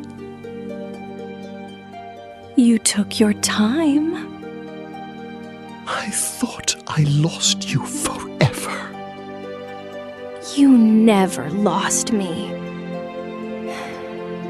Every prayer, every promise, every moment you fought for Eos, I was there. I don't want to spend another lifetime fighting alone. Then don't. The future is not meant to be carried by one person. It belongs to everyone.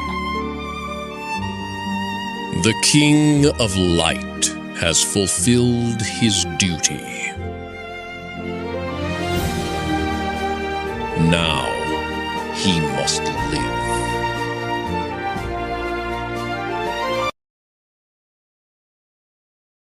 The final battle was not fought for revenge. Not for glory. Not for a throne. It was fought for tomorrow. The strategy is complete.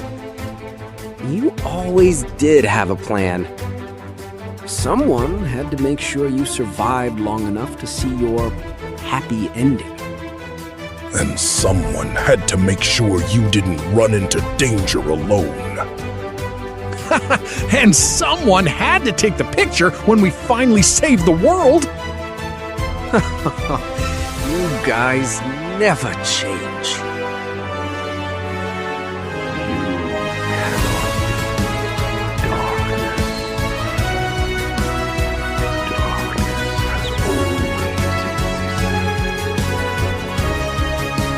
You're right. Darkness exists. But so does light. And light doesn't disappear just because shadows exist. Noctis. Together. Together.